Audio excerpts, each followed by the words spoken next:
everybody? We are back. It is Taped on Live's favorite podcast, favorite channel, favorite is everything. We are back. You guys already know what to do. Hit the subscribe button. Subscribe. Hit the like button if you like it. Hit the dislike button if you don't like it. Leave a comment if you like it. Leave a comment if you don't like it. Also follow us on Twitter at the Mark John NFL for me, at Glen Rockney for Glenn, and of course, pandasubs.com, discount code TDL for 25% off. All right. So we're back. It's Friday Night Live, guys. We're back for another episode of Friday Night Live. Hope you guys are joining us and ask questions like we did last week. Last week was very interactive, so really appreciated that. So that was exciting to see all those people in here and asking all those questions. So we hope to kind of get that again, And yeah, we're going to be talking about a couple of topics. Talk about Zamir White taking a spot that we weren't expecting him to take. And then, trading future picks. And, of course, to go into preseason week 3, which you probably don't expect too much. But you know how that goes. How you feeling, Glenn? Well, I'm good. I see some comments in here saying I look like I'm staying at Matt Holder's house, which is true because what you guys don't know about is Marcus puts the other TDL hosts in a training camp situation. So Matt and I are bunking together. Yeah. It's training camp period right now for them. They're on the we're teaching Glenn how to grind film. So, exactly. It's not going well. Yeah, it's not going well. I'm a distant third on the depth chart. Yeah. I don't even know if practice squad's in my preacher. No, this is actually my child house sitting my parents' house. This is my childhood room right now, which they betrayed me by turning into some sort of office. But yeah, no, I'm doing that right now. So we're full circle here, where it all started. Yeah, but we're feeling good. Okay, all right. Yeah, so this is a nostalgic Friday Night Live for Glenn. He's drinking beer in his kid's room. It's something that his inner child always wanted to do, was drink beer. And always did. Yeah. They always did. Oh man. There's a good joke. I stopped drinking for 12 years. What happened? I turned 13. Exactly. Mm-hmm. That was probably one of the best things Josh Allen ever said. When I saw that. I love that. He looks like he pounds him. He looks like he take a 30 rack to the head, back of the truck. Yeah, he looks like he enjoys some beer, and then goes out there and plays some great football. Hey, that's Josh. So also you guys didn't see, I dropped my top 10 quarterbacks episode. I don't know if anybody watched that, but check that out. That's out there. And, let us know how stupid I am or if I sound smart. So, you guys can do that as well. But we're here to talk Raiders today. We're talking Raiders. So, Glenn, what are your thoughts going into preseason week 3? I'm glad it's over, man. I really just don't like preseason football that much. I'm not trying to be a Debbie Downer. The problem is I think the fans that love preseason football are like mad about the Raiders right now. So it's like, I'm kind of just like this. These games are nothing. And I don't mean they're useless. I just mean for us as fans, we just get like not even a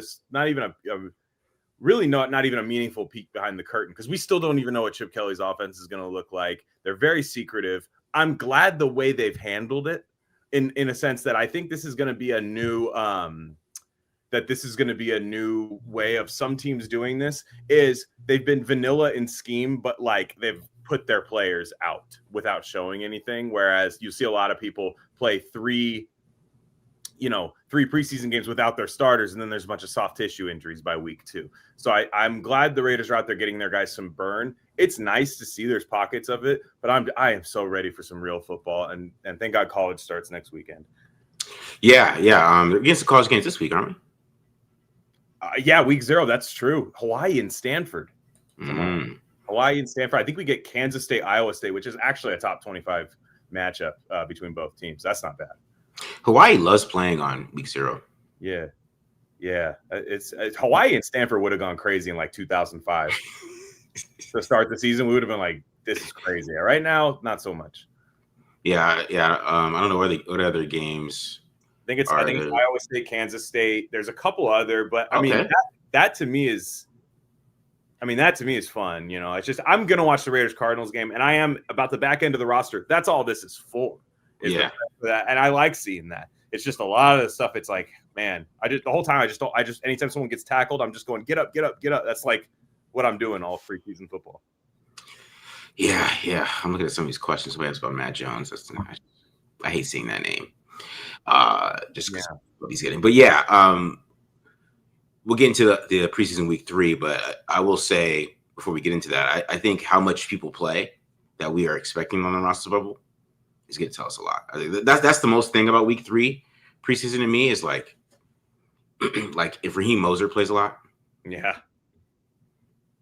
Which you're going to be talking about Zamir White being RB2, which is super interesting. But what if Moser plays a lot? Plays up into the third or fourth quarter. You're like, oh, because I don't know how many starters are actually going to play tomorrow. I think, Aiden O'Connell has been getting some shots from Pete Carroll. He's getting, just, some truth. I mean, yeah. Where's the lie in any of it? You and I could have been considered stands of Aiden O'Connell, but you can't. What you've been watching cannot be. You can't spin that any other way. Of the way he's been playing and the tempo. I truly think the tempo is the worst part. Yeah. Turnovers. I think the turnovers are a product of just not being confident. And being able to play quick. Yeah, and I think that is kind of telling you, what they're going to do, but I don't think they could. You can't keep 2 quarterbacks anymore in the NFL, right? That's the thing. That's why I was like, why don't you guys have a 4th quarterback in camp here if you guys are going to do these type of things? You know what I mean? Like, it's super interesting to me that they don't have a 4th quarterback. Like, they don't even have a camp arm. Usually they just waste some guy's time, and just have him come in and just have a camp arm. But it's going to be interesting to see what happens with Aiden O'Connell, right? And then, I don't want to, put this out there, but I mean, maybe, Shedeur Sanders or something, maybe look at him or something if he gets let go. I don't know how that's going to go. I mean, I know he's not getting any reps. You think they're going to actually cut him? You think are they going to keep 4 quarterbacks? Who are they cutting? Oh, I think you can put. Yeah, that's the thing. They're going to have to. So they're going to keep Pickett. I don't know. Pickett's been hurt, I think. I think Pickett's the one they're going to want to trade, which is that. To be honest, Kenny Pickett in the Chip Kelly scheme is not terrible to me, as a backup. Yeah. The thing is, you're not going to flip a team that's trying to get rid of quarterbacks. You're not going to be able to give them Aiden O'Connell for him. Yeah. So that's the thing is I think we're kind of stuck with him as a backup this year. Mm-hmm. And again, anybody who's mortified of that, if Geno goes down for a long period of time, the season's over. Doesn't matter who's the backup. It really doesn't. I know there's a lot of people that wish there was a first round rookie behind him. That's hardly ever the case in the league. And even then, if Daniel Jones goes down, are the Colts a playoff team with Anthony Richardson? I don't think so. I think are they a playoff team with Daniel Jones? Probably not either. But I think they're going to have to. I think they just know they can't develop him in the system. I think they might just know that about AOC.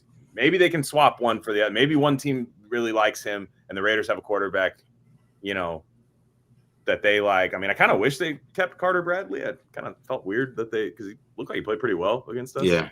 Mm-hmm. I mean, I don't know why they did that either, but I don't know. I don't feel bad with AOC coming in and playing 3 games if Geno Smith got hurt. That's why I don't feel bad about that. Mm-hmm. And maybe with the game plan, maybe he plays better.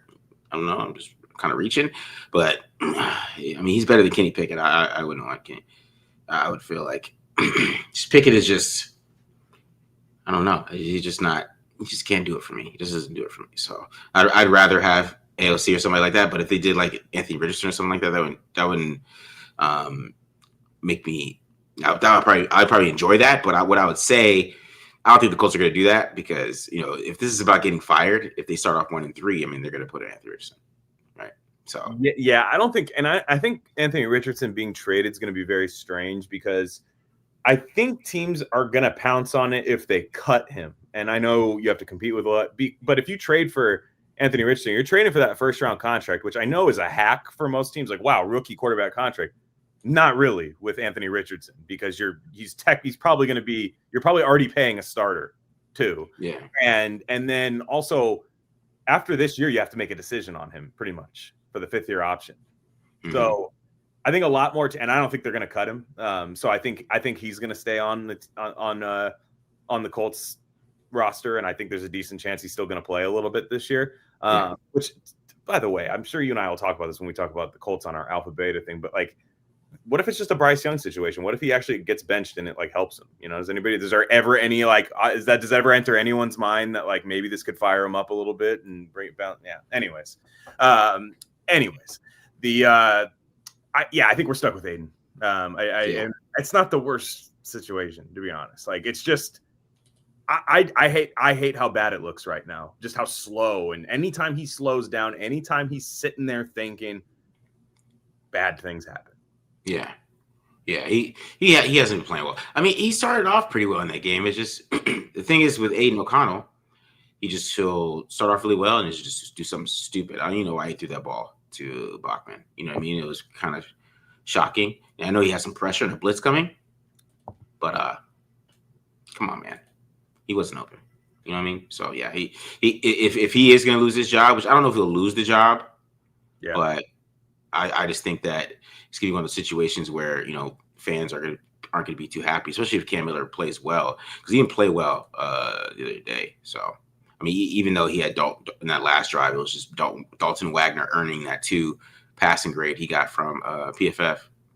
Yeah, Ashton Genty's number is your passing grade. Yeah. He also had a 97 elite running grade, though, so it was a nice mixture. Yeah. Hey, I don't know how you use that without telling everyone what you're doing, but and everyone's saying it here. The thing is, I think lost in all of this is Cam Miller just doesn't have a strong arm. Yeah, Cam Miller was this guy from North Dakota State that had Carson Wentz's arm. Yeah, obviously Carson Wentz went 2 overall, but let's just say Cam Miller just had other issues in college. Maybe actually didn't win as much at North Dakota State or something, but had a huge arm. I'd actually feel a little bit more confident, which is kind of weird to say, right? Like it's kind of odd to say, but like, man, that ball, I don't even think he has a better arm than O'Connell. I think he's quicker. I think he can do something with the ball in his hand. And I think there's something there as a backup. But right now, at the end of the day, we're riding or dying with Geno Smith. And I feel okay with that. I think he's looked good. Yeah. And I don't know. To me, I'd rather have him over a lot of quarterbacks in the league right now, over half of them that are starting in the league right now. And they're just going to have to keep him healthy. And that's good because the first team O-line has been pass protecting really well. So. Yeah, I agree with that, dude. I think that the way the first team has been blocking has been really set the tone. But I just think with Cam Miller, he has to be set for him to get any zip on the ball, because he had a nice throw on like a skinny post. I was like, oh man, that was a nice throw, and got a little zip on it. But like the interception he threw, he couldn't step into it. That's why he saw the ball just like float. Ball floated. But if he's like set, he can like fully step into it, then he can get some zip on it. It's just like if it's not going to happen where he's like off balance or anything like that. It's going to be the interception that he threw. You know, and I think they can stash him. They can stash him. I don't think a team's going to claim him as their backup quarterback. Yeah, I just don't. Not with that arm. They're going to be able to. I think he's going to get cut, and I think people are going to like make a big deal about it. Like when it's announced on the cut down day, they're okay. How do you cut? I think they're going to be able to stat. I mean, they're going to have to if he's making the team. It's going to have to be practice squad, which you then become the emergency quarterback. You can be up as the emergency quarterback on game days. I think they're going to be able to stash him on the practice squad. Again, I don't have hopes for him being some future starter for the Raiders. Maybe future backup though. I mean that there's value in that. Yeah. Especially where he was picked. Yeah, I always say he's Nick Mullins, so I wasn't expecting him to be a starter anyways. That's not bad. I mean, too bad. The thing is, Nick Mullins always looks his best against the Raiders, so yeah, that's the problem with Nick Mullins. Yeah, that's true. All right, let's get some of these questions, man. You said Chip's throwing game spacing has looked good. Your concerns there are gone. Yeah, a little bit. Well, to be honest, I haven't seen his offense, so I don't know. We have no idea. That dude's not running his offense. I'm going to tell you guys that right now. No. And what I learned, I will say I listened to Vinny Bonsignore's podcast. I think people are kind of mixed on whether it's good or bad. I like it because it's just information. So they were saying, I guess I suspected as much, but I'd assume this is true with most NFL teams too, but we're not even getting anything from them at practice because you're not allowed to report on like motions, any sort of scheme stuff other than personnel. Like, hey, they're doing 12 personnel or this or that. But they're not allowed to talk about like, well, I saw the, two guards pull and do this. And like, not that I don't even think half these beat writers would even know what they were watching sometimes, but let's just say a few of them did. So we really don't know. And I think the Raiders are using that to their advantage. And why wouldn't you, right? Like the element of surprise. I'll tell you what, I think that up-tempo Chip Kelly stuff is coming back a little bit though. Yeah. Because look at how pissed they are about not playing fast. Yeah, there has been some interesting comments about that with the playing fast, but just even the things when you were watching the scrimmage. Remember the scrimmage game? There's just things that they were doing in the scrimmage that they have not done in preseason, like lining. I remember they had 5 wide on some play to Michael Mayer, or maybe the back shoulder touchdown to Brock Bowers, or something like that. But they had like 5 wide, and Ash Genty was running like a whip route. Yeah, they haven't done anything like that. Right. We haven't seen Ash Genty run a route. I don't think we will either.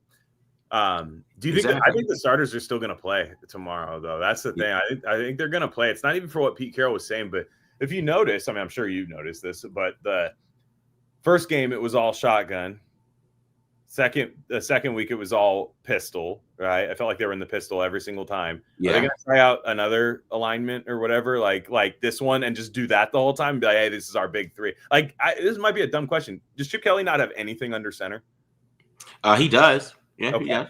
Because that's a weird thing to not at least if you're. I mean, I'm guessing tomorrow maybe they might try, because I still want to see Ashton Genty take a true just under center downhill handoff, because I think that he looked better in the pistol because you're not just moving laterally right when the ball's snapped. Mm-hmm. I think he looked really good out of the pistol, and I just love to see him in a classic just single back formation. Yeah, me too. But this week you might be right. It might be under center week. Well, just a thought, yeah. Where they just coming in, because seriously, like the first week was all shotgun. Yeah. Second week was pistol, and defense played soft zone. Mm-hmm. And then the week before, defense was more aggressive, and the offense was out of shotgun. And then the week before, they ran all zone. They didn't run any power the week before, and this week was all power. So like it does feel like they're out there practicing, which is cool with me. I don't think you should try to win preseason games in the first place, and I like that philosophy. Like, I don't think Pete Carroll is trying to win a preseason game. He's trying to get reps in certain situations and certain coverages so his players are ready to play week 1. And I think that is, honestly, I think there's nothing wrong with that. But what I will say is that for week 1 preseason watching the run game, and then week 2 preseason watching the run game, they should probably run power. But well, and I mean, if you're going to run 12 personnel, I feel like you have to have something under center, right? Like a few things. So actually, I mean, that answers my. If they're going to do 12 personnel, of course they. I to be fair, I think that's what's happening this week. This is under center game. Like, this is just, obviously on third down or something, maybe you go in the third and long, you still in the shotgun. But for the most part, I think they're going to give Genty a series or 2, and maybe they don't want to do a lot of under center stuff, because maybe that's where a lot of the exotic run blocking fronts are going to be. But I think you still got to do like a hat on a hat kind of vanilla thing, and just do that. But I'm with you. I'm glad guys are getting reps.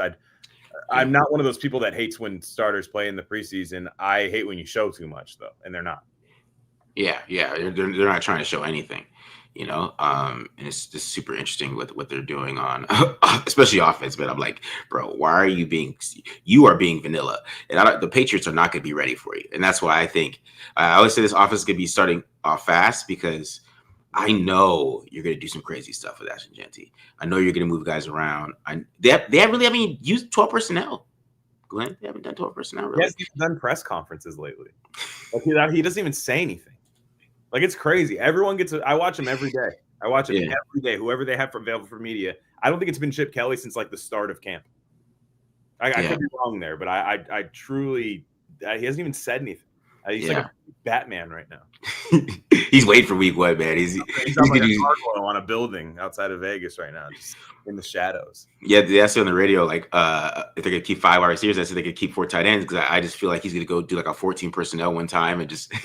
And Carter Runyon. I said, you know what I said last week? I said Justin Shorter was the guy. I meant Carter Runyon. I thought Justin Shorter was Carter Runyon. I was talking about the big white guy, 46. Mm-hmm. I was like, that's who I meant. That could be the 4th guy, because I think I don't know how he blocks, but that dude's 6'6" and he can run.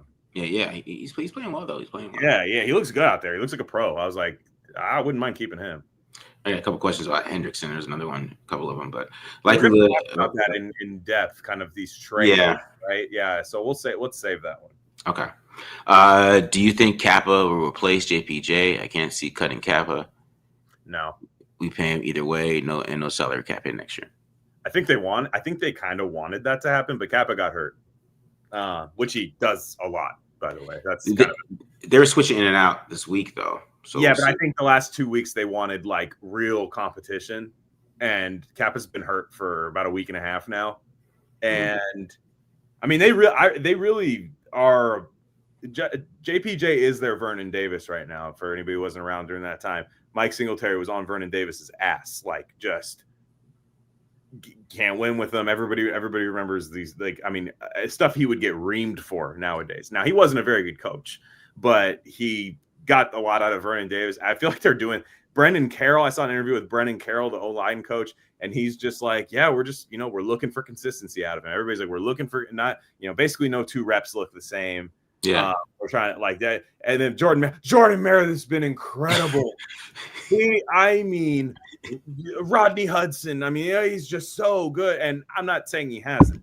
I just mean there's an MO out there to knock JPJ off whatever ego thing he has, whatever's going on. Yeah.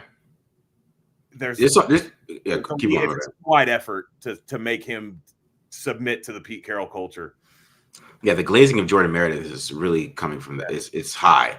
Yeah, it's coming great. from this class, man. They love them some Jordan Meredith. Meredith, man, the way he sets these offense is just amazing, and I get it. I mean, he probably is a hard worker, and they really like him, but he's playing well in the preseason. So. Michael Jordan Meredith, I call him. He's so good. He might be the GOAT. I don't know. I didn't like that first snap he floated. I had some Andre James visions when he floated like that first snap to Gino on the throw to Bowers. I had like some flashbacks. I had like some Andre James PTSD.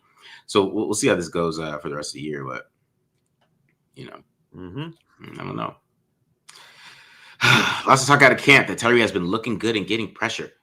If he plays well, does that mean the D-line will be at least solid?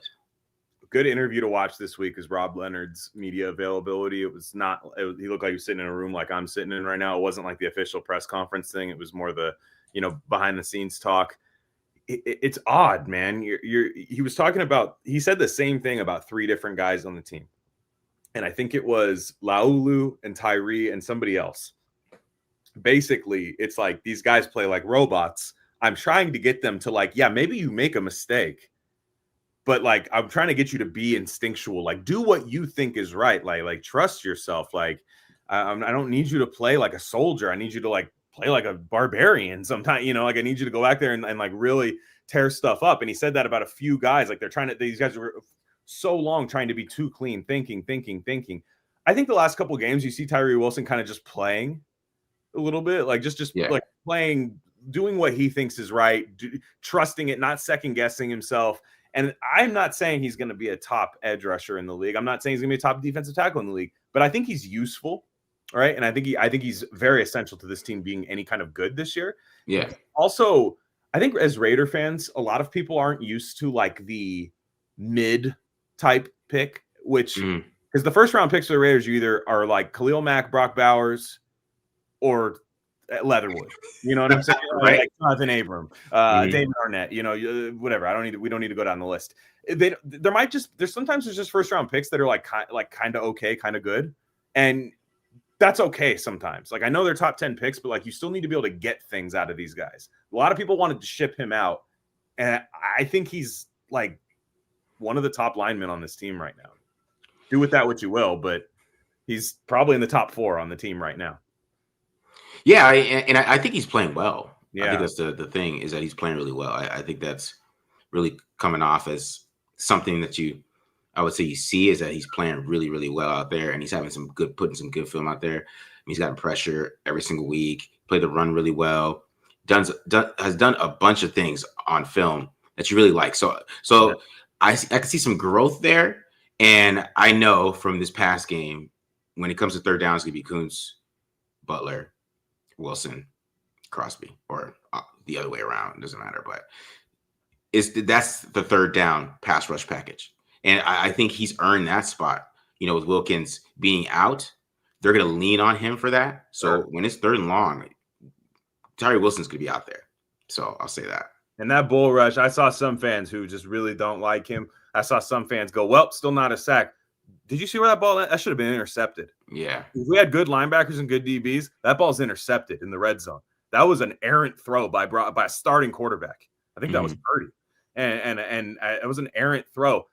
Nobody was expecting that pocket to collapse like that. And I'll tell you right now, if you have Max on the field and that pocket's collapsing like that, it's a sack in the red zone or a throw like that. Not a lot of quarterbacks are going to make good throws from that. I tell you, if he can just do that, and I think it was Corey, big Corey. I'm talking about the funny. He's real funny on Twitter. Yeah. He was just saying, he's like, I think they just told Tyree to go out there and just blow stuff up. Like, that's your job this year. Wherever you're playing, just blow the play up. And instead of this, like, you need to be here, but he's setting the edge well too. He's like, it seems like he's just understanding it. God forbid a guy develops a little bit, Yeah, he's playing better, man. I wouldn't see too much for somebody to be upset about the way he's playing. He's playing better. I mean, he's having a good preseason, so there's nothing we can complain about with him. Especially on Malcolm Kuntz. I remember I said it on here a few weeks ago. I said Malcolm Kuntz is going to take a little bit while off that needed to trust it again, you know. And Pete Carroll literally said that in a press conference. He's like, "Yeah, we got to get him to trust that knee again." And I think if Tyree plays well, you're going to have the ability to kind of phase Malcolm Kuntz in a little bit, and then you hope to get a second half of the year similar to what you got out of Kuntz a couple years ago. Yeah, and I thought Kuntz looked pretty good last week too. I think he got a couple pressures too last week, so he looked better. And he looks like he's coming into form. He just looked like he had a little bit more power. So I did like that. All right. So a couple more questions. We'll get to our first topic here. Glenn, what do you think about the new Notre Dame logo? I realize how conservative I am about my teams. Raiders, I don't ever want a uniform change. I was asking myself, I'm going to give my thoughts on the Notre Dame logo, but the Raiders, like I was asking a couple of my buddies, Raider fans at work and stuff, going like, hey man, if it meant we were going to the playoffs for the next like 5 years in a row and win one Super Bowl, would you change the Raiders uniforms? Like, and I'm talking drastically, like completely different. Like I'm talking Vegas out gold, like crazy stuff, like to where they're not even regular, different logo and everything. I said yes. They said no. It's kind of how I feel about Notre Dame, man. Their aesthetic is just like, you look at it, it's like, why is he holding the ball? It's the Fighting Irish. He's fighting in the logo. You have it's not like the Miami Hurricanes where there's a duck. You know what I'm saying? Like just a duck for whatever reason. And then sorry, we get them week one. I'm in Miami mode. Oh, you're ready for them. Okay. Yeah. And so, but this little like we had this. Like, and I know they're not going to change the official logo to that. I know this is just for some like merchandising stuff, but that's how it starts. So it just goes from there, and the next thing you know, it's the main logo. Oh, guys, relax. Oh yeah, man, you sound very old. Cracker Barrel, man. So yeah. Seriously. All right. How concerned are you about the secondary linebackers? Oh, I'm more concerned about the linebackers than the secondary. I'm gonna keep it real for you guys, because I'm gonna say this: like the secondary was getting killed last week, but they were just throwing to the middle of the field the whole game. Yeah. So it's linebacker, and it's not even it's not the corners that I'm so worried about that much, because Darren Porter really hasn't had the ball thrown at him at all. So I don't know how he is in coverage. Caillou Blue Kelly, he's nicked up a little bit, but he's played good in coverage for the most part. It's the safeties are terrible, and the linebackers can't cover, and that's the biggest problem. Because Atlanta Roberts, I posted some clips of him, man. Wow, can that dude play the run? That dude is a run stuffing linebacker. And it was just some of the things he was doing. Like it's like that's why he's out there. He's like, what passing? What is this passing game that people are doing? How about we play some real men football and play hat on hat? Let's attack each other. Let's do this. Like, that's how he plays football. He's a crazy wild man. He can pace it. He shoots the gap correctly, and he tackled somebody with a guard. That dude is nuts playing the run. I think the Raiders are going to play the run really well. Right. You saw it last week against the Niners. Yeah. What they ended up doing. They kind of, I mean, I know they got hit for a couple for sure. They got hit for a couple chunk plays, but I think they have a good matchup week 1 against the Patriots because that's what the Patriots are going to want to do right off the bat. They're not the best. They don't have the best receiving core. They're going to want to, run the ball, throw to tight ends. And yeah, I'm with you, dude. The linebackers, to me, I said it the minute they've signed him, but you cannot tell me Devin White is going to be good for this team this year. I just won't believe it. I hate to be that guy. He seems like a cool guy, and I'm not rooting against him. I'm trying to envision it in my head, even delusionally, and I'm just I just see him kind of grabbing air, being athletic, but being so athletic he'll run himself out of a play, because by just doing the wrong thing. Adams, there's definitely some intrigue there. I mean, to me, I think on dime looks, they're just going to have, do you think they'll do this? If you have 2 linebackers in a dime kind of 3rd and 10 or something like that, you have that good pass rushing defensive line NASCAR package with Tyree in the middle. But then would you put Chin and Adams as your coverage linebackers at that point? Because they might have to. Yeah, I think so, man. But Roberts has to play, right? But Roberts has to play because he's green dog. Yeah, that's why this doesn't make sense. Well, on third down, because the third downs against Purdy, I was really watching see who's on the field. It was Pratt and White. On third, Roberts was down the field on third down. It was Pratt and White. And the thing is with Devin White, and he pissed me off in that game because that third and 18 they had, and Brock Purdy hit that dig. For some reason, instead of dropping back, he jumped George Kittle in the short route and just allowed the wide open zone. Yeah. The hole in the zone, and of course, it's Brock Purdy. Brock Purdy saw him jump as soon as he did it, and just threw it. And the guy wasn't out of his break yet. And a lot of the Raiders' secondary of the game was Purdy. He looked really good, but he's a good quarterback. He's a good quarterback. I think he gets so much. I live in Niner country. Somebody asked me for Raider bars in San Jose. There's none. It's Niner country out there, and it always has been. But especially now that the Raiders moved and the Niners moved closer to the South Bay, where I'm at, it's. There's none, but they hate him. They can't stand Brock Purdy here. I don't know why. I'm you guys. He saved your guys' franchise. You guys drafted Trey Lance. He saved your coach's job. He saved all that stuff. They were, yeah. He's a good player. Eddie, you walked in late. Stop asking late guy questions. All right, came in here trying to do stand-up comedy, asking where I'm podcasting from. You already explained all that. If you're late, you sit down and enjoy the show. Eddie. Yeah. So the thing is I don't understand this linebacking core whatsoever. This defense frightens me, but especially there. I think the corners are going to start slow, but they're young, and I actually think there's something there. And I actually think we're right to trust Pete Carroll that he can at least get average out of a lot of those guys. He can get average out of a prototypical guy who's maybe not that good. I think he's shown that he can do that. Mm-hmm. They're eventually going to have to get better at that position. But yeah, just basically the literal middle of the field, like a pathway. You're just man, I don't know. Yeah, they have a serious safety. They have a serious safety problem. That nobody's talking about it. We talk about the corners, talk about everything else, but the safeties is the problem because Chris Smith cannot play. He can't play. I don't think so either. I'll be terrified who's in the game. All right, last question. They signed Edmonds. There's a reason they signed Terrell Edmonds, who they've said has been playing well. He's getting picks at practice. I think they got him for the Lonnie Johnson thing they were trying to do. It's clear that they wanted a veteran guy that can do whatever Lonnie Johnson was going to do, but there's a reason if they thought Chris Smith was any good, they don't go sign a safety. Yeah. All right. I'm gonna get to these 2 paid questions, and then we'll get to our topic here. So, should they kick the tires on Chandler Jones? Literally kicking some tires, I guess. They'll kick some tires and yell Chandler Jones. Is Chandler Jones okay? Yeah, he might appear if you go to a junkyard and kick some tires. He might appear. That's a horror movie we might start thinking about. Is he all right? I don't know about anything. I don't know, bro. That family's off the hook, man. The Jones family is off the hook. Let's just say that much. Yeah. Both brothers are on one. Yeah. So, and they're big dudes. I would can you imagine, dude, if those dudes spazzed out at the same time? Oh my gosh. Yeah, no thanks. Yeah. Am I the only one who knew Tyree is about to ball when he showed up to the presser shirtless? And we're not talking about enough about Tonka Hemingway.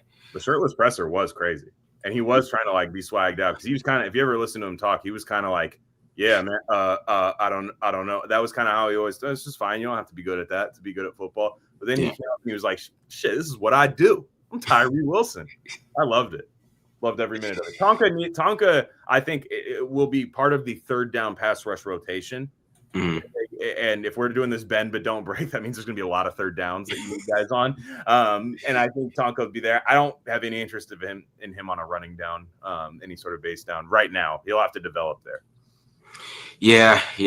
With Hemingway, he's not going to be on the field while they're doing the run. Not early on. There's no point in having them out on there. So I wouldn't expect him to play that much, to be honest. I think he's having a good preseason, but I wouldn't expect him to play that much when it comes in the season, just because there's too many guys in front of him that can do what he can do. So like on third down, like you can put him in over Tyree, unless Tyree's like not playing well or something like that. Maybe that starts to happen, but we don't want that, right? Is he get on first and second down? Is he get play over Pegues? No, that's the guy right there. I mean, you could say right now, out of all the guys going into the preseason, I don't think any of us said, like, watch out for Pegues in terms of, like, a starting job, which he might get. He might get the starting job at defensive tackle. Yeah. I mean, Lalu played pretty decent last week, but we'll see how that ends up. But I would like him to get it. Let's just say that. I would rather him get the reps on a young team. I mean, they're not going to be that great on defense anyways. So. Yeah, right. And that's, yeah, exactly. It's like, let these guys get some reps. They might shock you. I mean, I don't know, man. I'm seeing out of Pegues, it's weird when you look at his RAS score, but you watch him play, you're like, man, he's quick. So he just can't work out, which is fine. He's not a good workout guy. But he does a lot of really nice stuff. And it looks like he's not just a rundown player, not just a pass rusher. Looks like he can do a little bit of both. And I think on third down, if you have, Butler and Wilson, but then, you have times where you go Wilson, Butler, Pegues, if you can play around with it a little bit. Yeah. All right. First topic. Zamir White is running back 2. That's what it feels like. I mean, when I mentioned Cecile McCormick during my radio spot, I get pushback all the time. So obviously, Zamir White is the guy at running back 2. Now, the thing is with running back 2 is, how much are these guys going to play, right? Like for real, like, because even with the first team offense, right? And, Genty had 7 carries, right? He had 7 carries. He had add the reception, he had 8 touches. That was with 2 series. He had 8 touches on 2 series. Mm-hmm. And the only reason he came out at one time because he found out that you just can't run everybody over. Yeah. But what if he cuts it out again, Marcus? What if God forbid he has to come out for like a quarter and get taped up or something like that? Like, these guys are going to play. I mean, running backs don't, especially the way Genty runs, he's going to miss a game or 2. You think so? Oh, yeah. I mean, they're running backs. They all do. Yeah. We got to hope that he tones it down because it was so funny. He just like there's no reason for him to run right at 48 Nick Martin. Like, that was just him. Just like, I don't know what he tried to do at that play. We're like, bro, you won, but did you win? You know what I mean? We need you for 17 games. This is in the playoffs. Run everybody over. You know what I mean? Like, you know what I mean? Just yeah. But like, we need you week 17, man. But I don't know. With Zamir White being number 2, it's just weird. Like, he must be having a damn good practice because even in the games, he's not really he doesn't look better than McCormick, in my opinion. And, Lobby's been playing pretty well, but Lobby didn't get to play that much last week. Yeah. But just him being number 2. But, White did play into the fourth quarter last week too. He did. Yeah, he played in the fourth quarter. I mean, so did Mozart. McCormick didn't play that much after them. So I don't know how much that is true or not, but they're saying that he's running with the 2. So I'm not going to argue against it, but man, that's super interesting to me. What are your thoughts, Glenn? if you could have told me to guarantee somebody that was on the roster last year would not be on the final roster this year, I would have told you Zamir White. Straight up. I didn't even like last year them going into just being like, oh, this is our guy. People were mad they let Jacobs walk. No, the problem is that you gave Zamir White the Jacobs carries. That you didn't have to replace him with Zamir White, and you chose to. Yeah. Now look, he does look more trimmed up. You look at him, you're like, okay, that's kind of how you should look. There's speed, but the vision. Did he suddenly become an aware runner that knows where to go? Like, I don't know.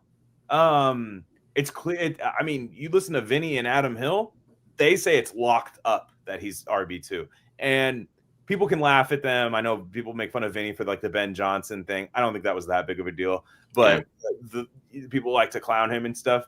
I don't know, man. There's something there to make me think that he is RB2. The one I want to see sneak onto the roster, I know a lot of people are liking this Laube resurgence. I like Chris Collier. Yeah. Chris Collier runs hard, man. He does. And that, to me, when you're looking for like a hammer guy, like that Pete Carroll says we need like a guy that if Ashton's out or something, like a short yardage guy.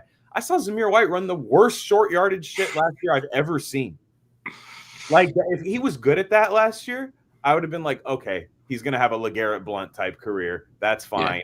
Yeah. Eventually he can do that. No, he's just not. I don't know. There's just he just doesn't have what you need other than like the build. And to me, I think, I'm not saying Collier's better, but I hope he finds a way to somehow stay in the organization, whether it's practice squad or not. McCormick, I don't know that they like him that much. Not the way that a lot of fans do. I think he's going to end up going somewhere else. I think he's a cut, in my opinion. But at the end of the day, Mostert is the weird one, right? Yeah. Mostert doesn't play special teams anymore, which is funny because that's what he only did at the beginning of his career, but he doesn't do that anymore. He's missed a lot of practice. It's not for anything bad. He's had, he had a kid. I think the kid needed some stuff medically and all of that. It's not anything that he was like missing practice just to miss practice. But for some reason, man, I don't know, unless they want a leader or like a mentor for Genty. But when I hear Genty talk, I don't get the idea that he needs a mentor. Like, I don't get the idea that you need to just keep a guy on the roster to be a mentor to Ashton Genty. I just don't. But I don't know. It's weird. It just sounds like Zamir White just has that job, and I don't know how I feel about it. Actually, I do know. I don't like it. Yeah. Man, they cut McCormick. I'd be pissed. I'm not gonna lie to you. That's one thing I'd be mad about. Like, come on, guys. I know he's undrafted, but goddamn. You're just gonna let him go. He's gonna get picked up. You can't cut him. He'll get picked up. They don't hate undrafted guys though. Look at Jordan Meredith. Yeah, I guess. Yeah. The number one guy on the team. He is the top guy according to the president. How good Jordan Meredith is. I don't know. Yeah, but Chris Collier, man. Anytime I watch him run, I'm just like, man, that's how you finish a run. Like, I know you don't care for his hairstyle. Maybe he can change that. You can change that. Yeah. He could definitely change the hairstyle. I mean, change the hairstyle. I'll be a fan. You know what I mean? I'll be a fan. Because Laube will have to make it as like the Amir Abdullah type. Like that's how he'll have to make this team, right? Because he looked like he was doing pretty good in pass protection. Definitely is going to stay in football playing special teams. Yeah, which I think he's done a great job at. And now that I say it, Laube. This is another thing you have to worry about. Zamir White and Dylan Laube, by reports of our beat reporters, have been the top unit kick returners because you have two now. Yeah. Though it's been those two guys. So it's probably going to make the team, both of them. I mean. Yeah, I think Laube's going to make the team just because special teams in the first place. But the third guy, who's the third? If you're going to carry four, who's the third guy? And it's between McCormick, Collier, and Mostert. And you would pick McCormick, right? Yeah. Okay. Very quick. I like Collier, man. Something about him. I don't know. Something about Collier. Yeah, he runs hard. He runs hard. He runs hard, and he's getting that 97 run grade from Dalton Wagner. You know what I mean? Oh, yeah, but I'm telling you, he finishes every run. He gets one-on-one, boom, forward for 2 yards. I'm like, man, that's I love late in the game preseason guys that like make it fun to watch. And every time Collier touched the ball, it looked really good, I thought. Yeah, he's running the ball really hard, man. He is. He runs the ball hard. He's actually shown some pretty good vision. Yeah. But man, we're him and Tossie, Wagner and Tossie just pushing guys at least 12 yards down the field every single time, man. It was crazy to watch. Okay, we got asked it once, and I don't know if this is a topic. Is Locky Tossie a topic tonight? I don't think it is, right? No, it's not. Okay. So since I am wrong after last week or the week before I said it, he is not protected on our roster. Locky Tossie. Teams can poach him. Is there a way you hide him on the 53? Because I think you might have to. I don't know if they do that though. He's so raw that I don't know if a team will pick him up. He's so raw. But no, somebody's gonna. The problem is if Locky Tossie was 6'3", 330, like most guards or whatever they are, I think you'd be right. That 6'6", 370, somebody like the Ravens, like some like innovative team like that is gonna be like, man, I gotta find a way to like hold on to this guy or something. What I'm saying is like, okay, who's for the linemen, who's making the team, right? So we got the starting five. I think the starting five is a starting five. Do you agree with me? Yes. So let's just count right now. How many linemen do teams normally keep? Like at least either 8 or 9. 8 or 9. Okay, so we have our first 5, which would be Colton Miller, Dylan Parham, Jordan Meredith, Jackson Powers Johnson, DJ Glaze. So that's 5. Okay, now who are the remaining? Let's say 4. So Grant and Rogers. Okay, yeah, that's true. So you got the two rookies, absolutely. All right, and then Mumford, maybe. Mumford. Somebody asked this question. Would you take Tossie over Mumford? Somebody asked that question. He is on the field goal protection unit, which people might scoff at that. That is a thing. So that Thayer Mumford does have that in his category. But I'm just saying, like, who's the other guard, like, after Rodgers? Like, who is it? Is it somebody, like, you're high on? Another guard. I don't think they really have one. To be honest, do you say Kappa? We forgot Kappa, right? Or you say? Yeah, that's true. But God, so there's 8. Yeah. Oh, man. Yeah, that's 8. And so who's 9? So 9 has to be probably a swing tackle, right? So Mumford, right? Probably, right? Man, you got to find a way to keep Tossie. I'll be mad as hell if someone poaches him. And you know what? It's going to be a freaking team that's good too. That's like already really good. And they're going to be like, of course, Eagles or some stupid thing like that. They're going to find a way. Some stupid shit where they're going to be like, how did this happen? Oh, he was with the Raiders. What the hell are the Raiders doing letting him go? I'm not trying to say he's like this generational guy, but I think he's like going to be part of an offensive line in the next couple of years. And if I'm the Raiders, I would do it this year when you're trying to build a young culture and trying to keep that young team. I would sacrifice my last spot for a guy. And if he comes in, you'd have to change the way you play. There's no question about it. You'd have to just go, we're running the football. We're not going to do anything crazy. But, man, he's moving like grown men, like it's nothing. And I understand there's problems, but wow, like to me, it's Alex Kappa. Like, get him the hell out of here. He's just so raw. He's just so raw that I do think that he'll make the practice squad. I think they'll find a way. But you might be right, Glenn. Somebody might try to poke him. Yeah, people say he's locked in. I've heard otherwise that he is not locked in. Okay. Like on the international program, I thought you couldn't. I thought that was a. I thought that was a protected thing. It doesn't seem like it is, but I know like I said, the problem is you can't IR him because you need him to practice. You can't keep him around if he's not practicing with Locky Tossie. Like that's the whole idea of keeping him around is that he practices, gets reps, understand. He said his knowledge is at like a 6 or a 7 out of 10 now, where it was at a 2. No, your knowledge is at like a 4 probably, but that's okay. Yeah, I don't know, man. Like I think you got to find a way. I'm willing to take a risk on that. And this is the type of team that should be doing that, in my opinion, especially if you spent a 6 overall pick on Ashton Genty. If he hits at guard a year or 2, you're going to be nasty running the football. Yeah, I agree. And I would have him play around at tackle, too. I'd be like, let's see what you can do at right tackle. Let's just see. Let's see how we can get those feet moving. Probably not, but I think the sky's the limit. Yeah, we'll see, man. We'll see it, though, dude. Well, I say, what if he gets injured, quote unquote? I know I'm totally down for the fake injury thing, but then you can't practice. Yeah. The is that he needs to practice. Now, that being said, they might do that, and maybe you just have Zoom meetings on the iPad. hey, Lockie, this is how you, but you need those reps with like linemen and stuff and learning, you need those. So it's a kind of a dilemma. It's kind of a dilemma. I agree, man. During the assistant coach interviews, the linebacker coach said Matt Jones did a nice job. There's opportunities to continue to get them. Should we be worried? Yes, Angel. We should be worried. Yeah, what is the deal with it? What is he doing during practice that we're just not seeing?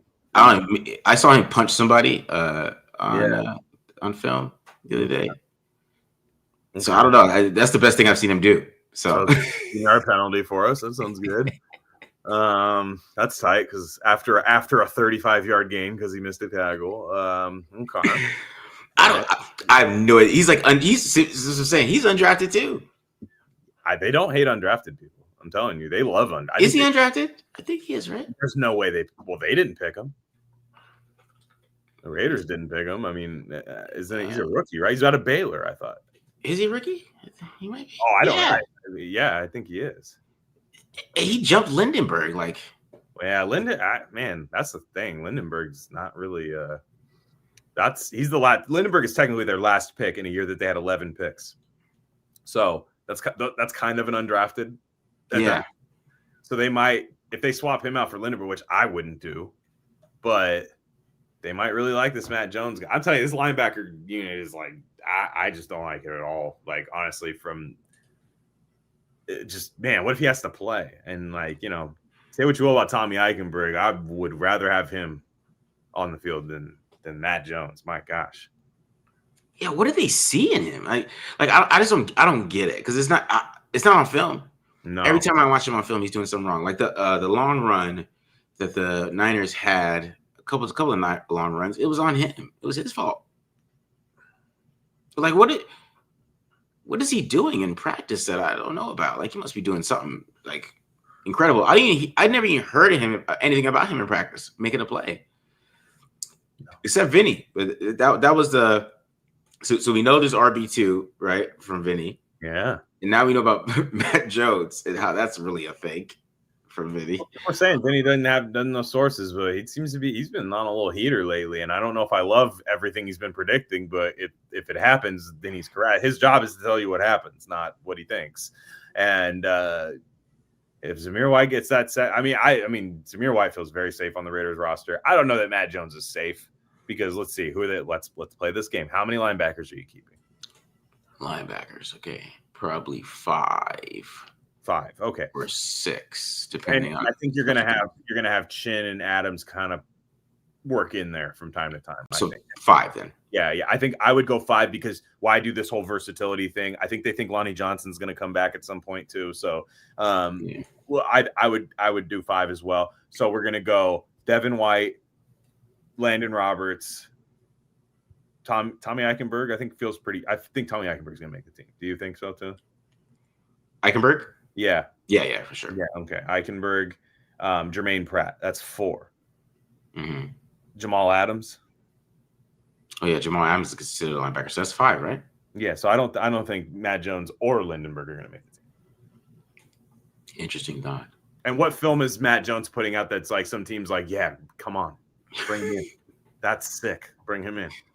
Love what he did there, right there, missing that tackle. So it's a lot of times you have to be strategic with who you cut because you're like, this guy had a really big plays in preseason. If we cut him, we're not getting him back. Basically, Matt Jones, I don't worry about that. Vinny said Zamir White's running back too. Yes, and Adam Hill. They both. It was like saying, "Is the sky blue?" Mm-hmm. That was the tone they said it in. Like, hey, what color is the sky? Oh, blue. Obviously. Thought on camp cut guys like Eric Rogers. Never heard of him. But 6'2", 97 coverage grade. Let me look this up real quick. Answer this question. I mean, why are the Chargers going to cut him? He's currently on the bubble. Eric Rogers. Is he? I mean, to me, if you got a 97 coverage grade, I think you might. I don't know. I mean, hey, Pete Carroll will definitely look at that. I mean, he will definitely be a part of it. I mean, it's quite clear they like the Westworld mold of corners and stuff. Yeah. Let me pull up his preseason here. Eric Rogers. Why didn't I? Oh, there you go. Wrong year. Oh, he's a rookie. Drafted. Okay. Oh, yeah. Where do you go to school? He went to Rutgers. Yeah, no, I don't know. Is he hurt? He didn't play the same game. Okay, he might be hurt. Well, he has 5 targets. He has 5 targets, 2 interceptions.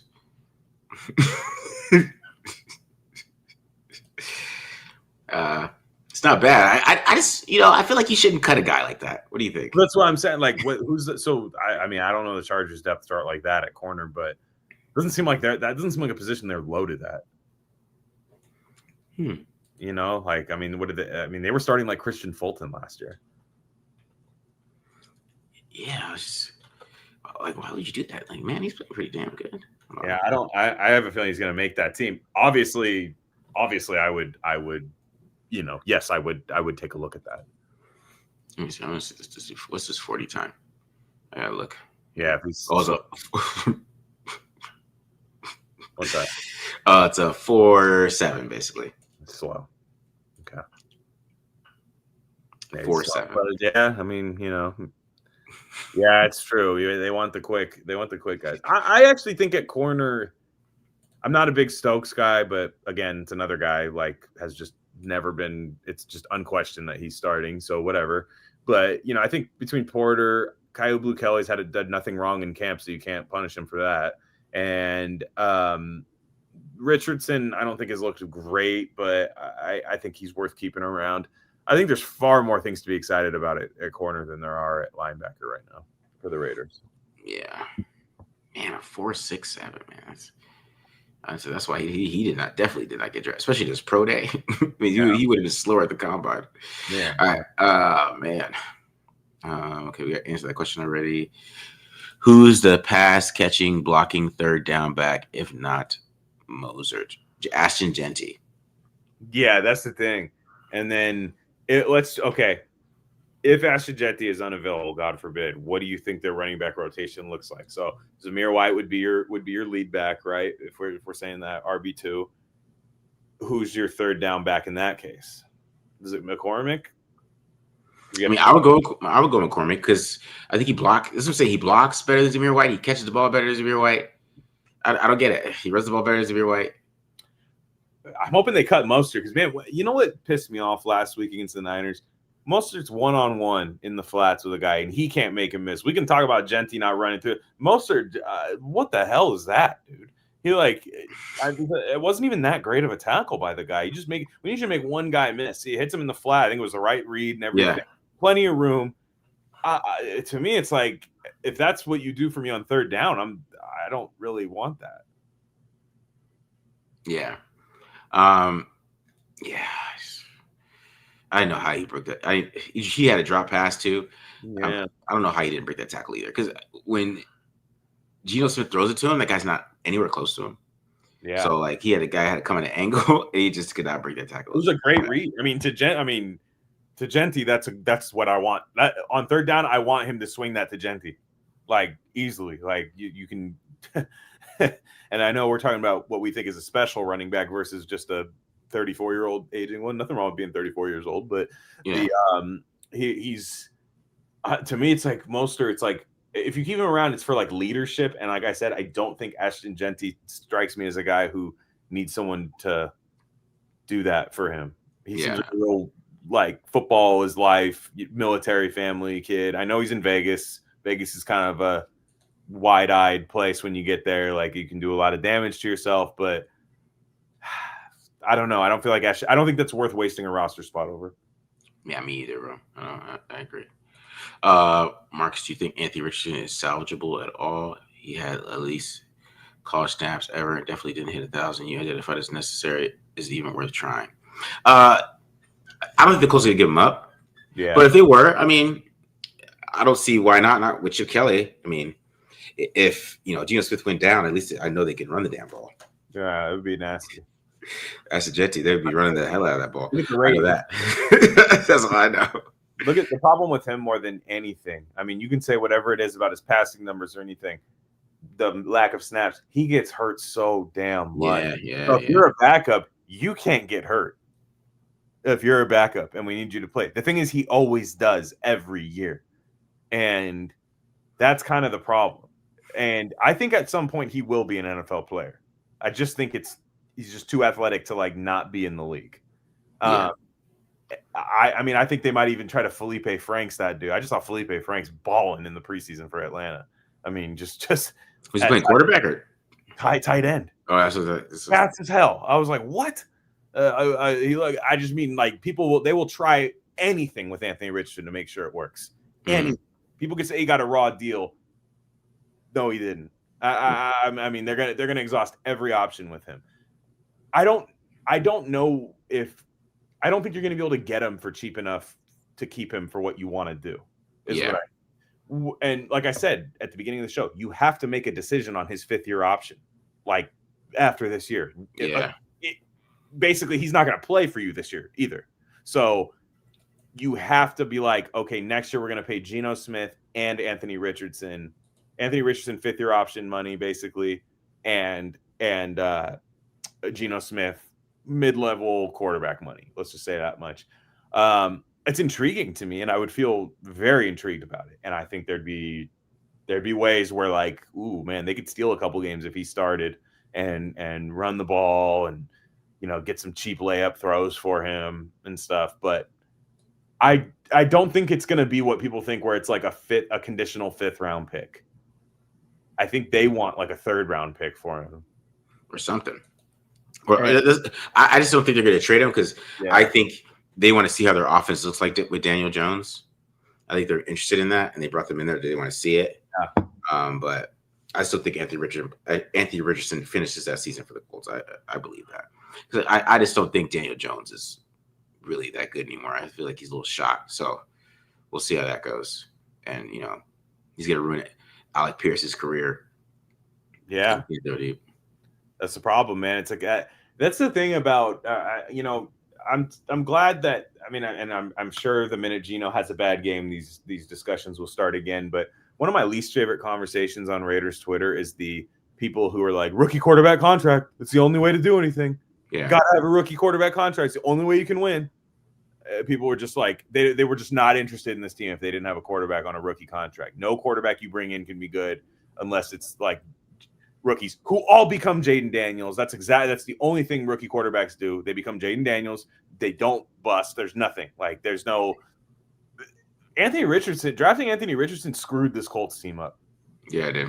Straight up. You can say anything you want about Shane Steichen. I think he's actually a decent coach, because every single year they have to play a backup quarterback and they're around 500. And that's actually kind of a curse for them. Mm-hmm. But I think Steichen's actually a decent coach.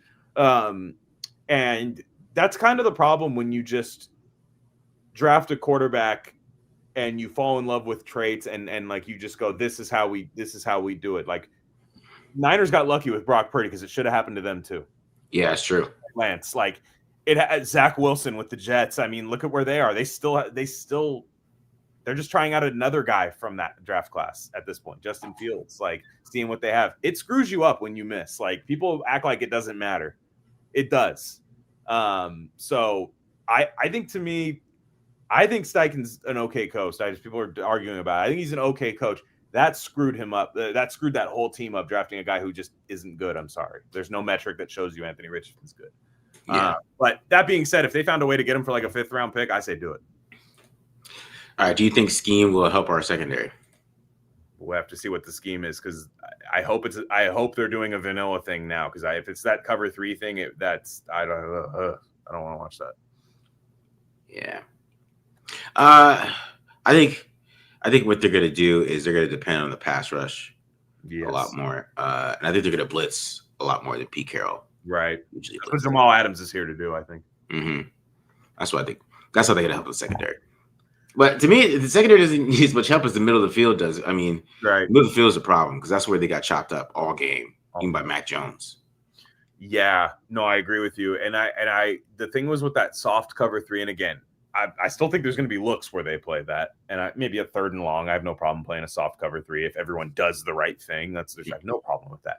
Mm-hmm. But one thing I hated, and look, to be honest, the last Raiders defense was the Gus Bradley one, so I don't want to be mean about Gus Bradley, but one thing I hated was that how many almost sacks Max Crosby had just because there was a soft cover 3 just like a guy that would just run 3 yards and sit and then get a little yak or something. And I was like, man, if we just gambled a little bit in coverage, I bet Max tears that quarterback's head off.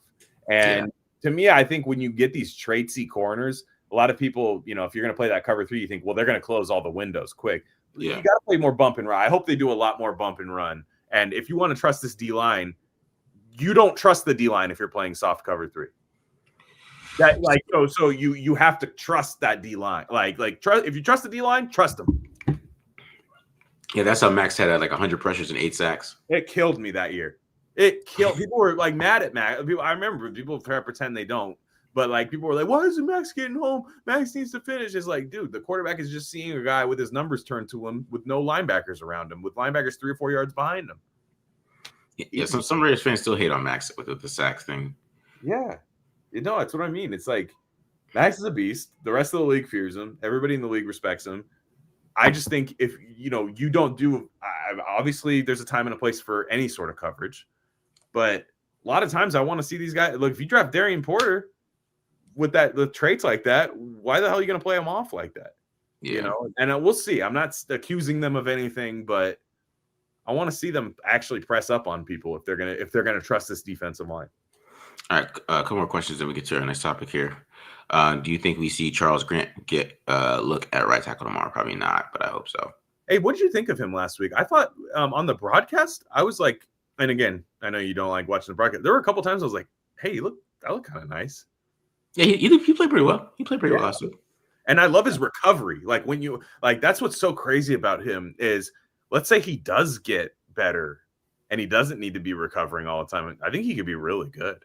And if he gets his body, more, I think he's gonna have to add a little mass because his arms are already so long. But man, Charles Grant was like, I was watching and I was like, because that 60 number really stands out. I think he got called for one holding penalty, but the rest of the time I thought he played pretty well. Yeah, the guy who didn't play well last week was Caleb Rogers, which is interesting. He played well week 1, and last week he stunk the place up. But he's a rookie. I'm not gonna get too crazy. Yeah, Is it too early to start talking about the draft? I think so. Yeah, it is. It is. College football. Here's the thing: draft is fun to talk about when college football is happening. So tomorrow you can but the draft is, if the Raiders start 1-4, 1-3, for sure. I'm looking at the draft. You always do, but these way too early mock drafts, man. I just remember the year they had Spencer Rattler number 1 in the way too early mock draft. Mm-hmm. I was like, you guys, I mean, not to say they were wrong. I just mean, we don't know. There's a full season of college football that's about to happen. Exactly. And CJ Stroud goes in and plays a great playoff game against Georgia. He wasn't on anybody. It wasn't on a lot of people's, top 2 or 3 picks that time. Mm-hmm. Joe Burrow, all these guys. So that's the beauty of college football, is you get to watch these guys grow and actually oh wow, this guy's like an alpha, these quarterbacks. And I'll tell you right now, if the Raiders are 1-4 and they don't get any better, they are drafting a quarterback in the top 10 next year. So yeah, for sure, bro. I mean, you can't. Everybody knows that. So yeah, really no discussion with that. Last question: do you think they replace AOC with someone off the waiver wire? No, not at this point. Yeah, me either. I think they're stuck with them. All right, guys. Keep asking questions. I'm gonna get to your questions for sure. Very active once again. Wow. Exactly, dude. Exactly. All right. Next topic here. Most impressive. I added most disappointing. So most impressive this preseason and most disappointing. What you got, Glenn? Oh gosh. I'll tell you, I'm gonna give a dark horse for my most impressive, because I'm gonna say it's a surprise, because I kind of forgot about this guy. We've talked about a lot of the other guys that I think are good or bad and all that stuff. I like Andre Carter. Okay. I somebody asked about him too. Somebody asked about Andre Carter. So people don't know about Andre Carter. I mean, obviously his dad, San Jose legend, Oak Grove High School. Great 49er. Andre Carter came into the league out of Army, and he was rail thin, very similar to a Max Crosby, just rail thin, needed to add weight, but arms going everywhere. He's combat out there, just doing absolute physical MMA combat out there. I think he's had some really nice pressure, and I think he already looks like he's added a little mass. I love giving Deuce Gruden a little homework assignment and doing that. And I'd like to see what does Charles Snowden do that people love so much? I always hear all this love for Charles Snowden. I don't like watching him play. I don't know, he played pretty well on film last week. I don't know. I'm an Andre Carter guy, but he's my most like he pops up like, wow, man. Like he comes in. Obviously there's bigger names like Pegues, Tyree Wilson, guys like that have played well. I just think nobody's mentioning Andre Carter there. I'll let you do your most impressive, then we'll go disappointment. My most impressive for the preseason. I saw somebody put the O-line in there, but I'm gonna stick with my boy Dylan Parham. Mm-hmm. He looks great. Parham looks great. You're right. You were right. He looks fat, and he got some power behind his technique. I don't think he's missed he kind of missed a one the other day, but like not too much. He hasn't missed a block. Yeah. Like, because he always had great technique, it's just too small. But now he's fat, and I don't care what he says. He says, "I was always big." No, bro. I could tell on film. You got the arms to always give it away with fatness, and that's a fat boy now, and he's moving with it too. He's moving well with it. I don't know, man. He looks pretty good. He looks like the guy that I thought he would be, but we'll see. But that's just me. He said, Marcus, we talk about Parham like some skinny from girls, and they would have thought he was good stuff. Hey, sometimes it's the other way around. Not all added weight is good weight, my friend. Yeah. Somebody said Genty. I mean, Genty, Preston, I just wanted to be different. I just want to be a little different there. Because if I had to go somebody else that I thought was the most impressive, it'd probably be, to me, the most impressive besides is Parham, because he didn't play that much. No, that's probably Pegues. Yeah. I'm with you. Your disappointment's been tough. I had a tough time actually thinking of this, despite like them having a game where, maybe they didn't play well against Seattle or anything. I'm struggling with disappointment. Because it's like, you can say you're disappointed in one guy, but it's like they're a rookie. How can you really, are you really gonna get mad about that? I don't know. To me, it's just the linebacker core as a whole, man, and just like I know it's not one player, but it really isn't one player. I just don't think they have a good linebacker core. I think they're going to be struggling at that all year. I think they're going to be signing guys off the street. I think there's going to be it just isn't good. I'll say this, even though he's a rookie too. Where's Ja Joyner? Is he hurt or something? No, he's been playing. I mean, yeah, but so where is he? He got a sack last week, I thought, didn't he? Yeah, sack. Okay, was that on that blitz or something? Yeah, I think he got a sack last week. Okay, yeah. All right. I don't know. You just have to pay attention to it. It's the fourth quarter. Yeah, I don't know what number he is. You expect to hear the name a little bit more and stuff, but no, I'll go with the whole linebacker core. I think it's just. I don't know. I think it might be the worst in the league. I'm not trying to be like doom and gloom about them. But, not against the run. But they might be the worst pass coverage linebackers in the league. Well, here's the thing. That's the worst part of it, though. Because if you look at Brock Purdy's drive, there was a throw on a guy Atlanta Roberts had. There was a throw behind Devin White on a basic 3rd and 18. Like, it is scary with those guys in coverage, right? And maybe they put Adams and Pratt on 3rd down. I don't know what they do on 3rd down because Pratt's a little better. Woo. Yeah. That's scary. Yeah. No, I mean, it's just, I don't know. There's just, I'm not seeing the plan at linebacker. I'm just not seeing it at all. And I mean, there's really not even been one linebacker. I mean, like you said, you saw there were some great Landon Roberts plays. And I think we take for granted, like, if any play he makes against the run, people go, well, that's what you're supposed to do, right? The Chris Rock bit, like that's what you're supposed to do. But still, that's tight that he does that. So you can't hate on that. But man, I mean, name any of the linebackers, even Adams. Like, let's just see him play regular season games and how he's used and see how he performs in that. His movement skills look great, and he looks like he's back in terms of movement skills. Yeah, but I'm not seeing it. Yeah, my most disappointing. That's a tough one. Yeah.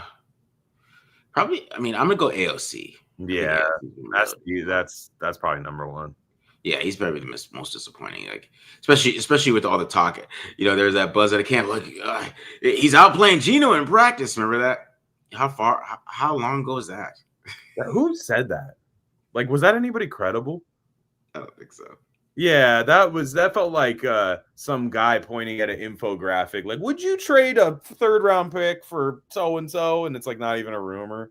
That always just that people had said. I don't think that was a real debate ever. Like, I don't think anybody thought that. That was worth listening to. And like I understand. Like I could go make a burner account tomorrow and I could be like, Kadir Ishmael's tight end 1 on the Raiders. I don't know what you guys are talking about. I could do that tomorrow on Twitter, and then like Raiders Twitter will go, Raider fans are so stupid. You're just so stupid. So I'm like, that I never believed that. But yes, I thought we had a high quality backup in AOC, and we don't. That's the sad part. And the disappointing part about AOC is just the combination of the mistakes he makes and what he does well. The scales will never even. So what he does well is when he plays on time, he throws the ball to the person that's open, and it's good. And he gets in these rhythms, and you're like, wow, that's not okay. Nice. Yeah. Off balance throw here and there, under pressure, make a nice throw. The minute one thing is wrong, it's like, shit, I got to throw this right at a linebacker. I just have to. And he does that out route was like, people can talk whatever they want about Greg Olsen said to take chances. That was not a chance you take. That was not open. It just wasn't open. There was 0 chance of that throw being completed, and 60% of that. Like it's just what I mean is like AOC. You thought like after a while you could limit the turnovers because if you play the way he plays, you just can't turn the ball over ever. Yeah, and he makes that same crippling, bone-jarring, like fall on the ground, touching my life alert interception where you're like, how? It's been real. As somebody who's rooted for him and really wanted to see him become like a decent backup in the league, like a Nick Foles or something. I'm done. Yeah, I agree, dude. All right. Is Millard an emergency quarterback? No, because I said Miller is the emergency quarterback. He thinks like, well, if everyone on the team gets hurt, yes, Millard and Myers are the guys you bring in. But Cam Miller, there's actually a position. There's an emergency quarterback, like which is your QB3. Mm-hmm. I think Cam Miller, right? Yeah. Millard is like, first off, I think Millard's going to be on the practice squad too. I don't think he's going to make the team. So yeah, I don't think he is too either. I guess we'll talk about it in a second. This is our next topic. Talk about that. Yeah, we'll talk about that. That's on the Henry Street rumors. Would you trade for Anthony Richardson? I kind of talked about that. Yeah. Mm-hmm. I'm interested in finding out who we pick for other teams as the cuts with a very good front office we have now. What position do you think we need to pick up? Safety. How many under 3.5 moves made outside the roster, like bringing in guys outside the roster after final cut downs? Over under 3.5. What do you think? I'm gonna go under because I think they're gonna do 3. I think it's over. I think. Do you think going over? Okay. Forget Pete Carroll was in the 200s in terms of transactions when he took over the Seahawks. 200 his first year. It's insane, and I think they're going to do a lot. I think they are going to be the camp cut warriors. Like they are going to be. I think that whole back end of the roster. There's going to be a lot of guys that make the team that aren't going to even celebrate. Yeah. Like where they're going to they know, like we're going to go make this move. And they're gonna still brace themselves like Game of Thrones, winter is coming, kind of thing. They're gonna brace themselves. I think they're gonna make about 5 or 6 outside moves, and I'm not talking Trey Hendrickson or whatever. Like I'm talking just guys from teams that got cut, nose tackle maybe, or like you said, safety, things like that. I think they're gonna do a lot of that stuff post cuts. I think they're gonna scour the waiver wire. Yeah, but I hope it's a safety if they do that. I hope it's 2 safeties. Should be at least 1 or 2 of those moves. Yeah, I agree. Right. All right. What do you think of Lockie and why is he so popular? This is good. tight. He's tight, man. I mean, a guy that's never played football that's able to knock 300-pound dudes on their ass is definitely somebody who's you keep around. Yeah. Do you think Bauer's snaps are going to go down? No. At least, yeah. The last part of the question is yes. So no and yes. He got number 24 in the top 100 of NFL top 100 voted by the players. People are terrified of him. I think you're going to add tight ends like in 12 personnel. Like you're going to have Mayer on the field too. You're going to do that. Brock Bowers is I mean, you talk about how much Genty's usage rate is going to be. Brock Bowers is going to be on the field for every play. Yeah. Why would you not? Yeah, I hope so. I hope they figure that out. Thoughts on what George Kittle said about Crosby and Graham. I think that, I mean, we talked about that last week. Yeah, I think we talked about that last week, but also he's watching preseason film. Like, what the hell? George Kittle is a spaz. I know, man. No disrespect to him, but he's kind of a spat. He likes to just kind of. He's a wrestler. He grew up watching. He's a big wrestling guy, so I think he loves to like say things like that, like and just kind of be provocative. Yeah. He thinks he's the Miz or whatever. Yeah.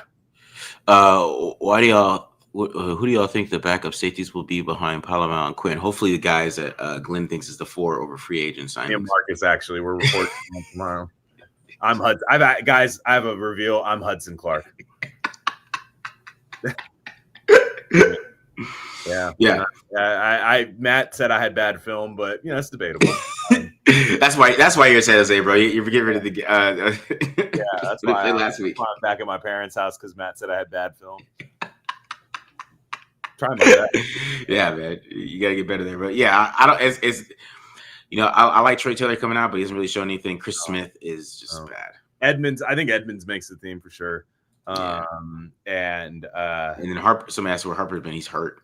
Yeah, that's a little bit of a disappointment to me. Not that he got. I mean, just the fact that I thought this was a good time for him to assert himself into, this battle because I like the way he played last year towards the end. To be honest, like he might be, this might have helped him actually. Because I mean, if you look at the other safeties play, you look at how Thomas Harper looked up field, you're like, bro, you probably should keep this guy. Yeah, I just wonder if they're going to IR him or something. I don't know how bad it is. Either way, I expect them to scour the waiver wire for safeties. All these Trey Henderson questions, man. We're going to talk about that. I got. Who's Jimmy Morrissey? Is that the band? He was a like an undrafted center a couple years ago. This is what I'm saying. This is why people when you get hung up on preseason, people remember names like this. It doesn't matter. Like I understand the person that said that is kind of joking a little bit. Like I made a Connor Vernon reference a long time ago. Chris Warren. I mean, R.I.P. George Atkinson III, but he was a big one too. It's just these guys, like it's like, man, these guys are just like holograms now of my past, like Blade Runner. Yeah. So somebody asked about safeties. Does Hudson Clark have a chance? Do you have a chance to make this team, Glenn? I thought I did till Matt Holder said my tape was bad. A lot of people asked about Gator. I don't know. Is he still his team? Yeah, that doesn't seem like that's got a chance. I mean, we talked about linebacker, even though I hate the room, they seem to love it. And I think it's between Matt Jones and Cody Lindenberg for who gets that 5th linebacker spot. I don't think Gainer's a part of this conversation. We'll see, but I don't think so. Yeah, I'll be shocked if he makes the team.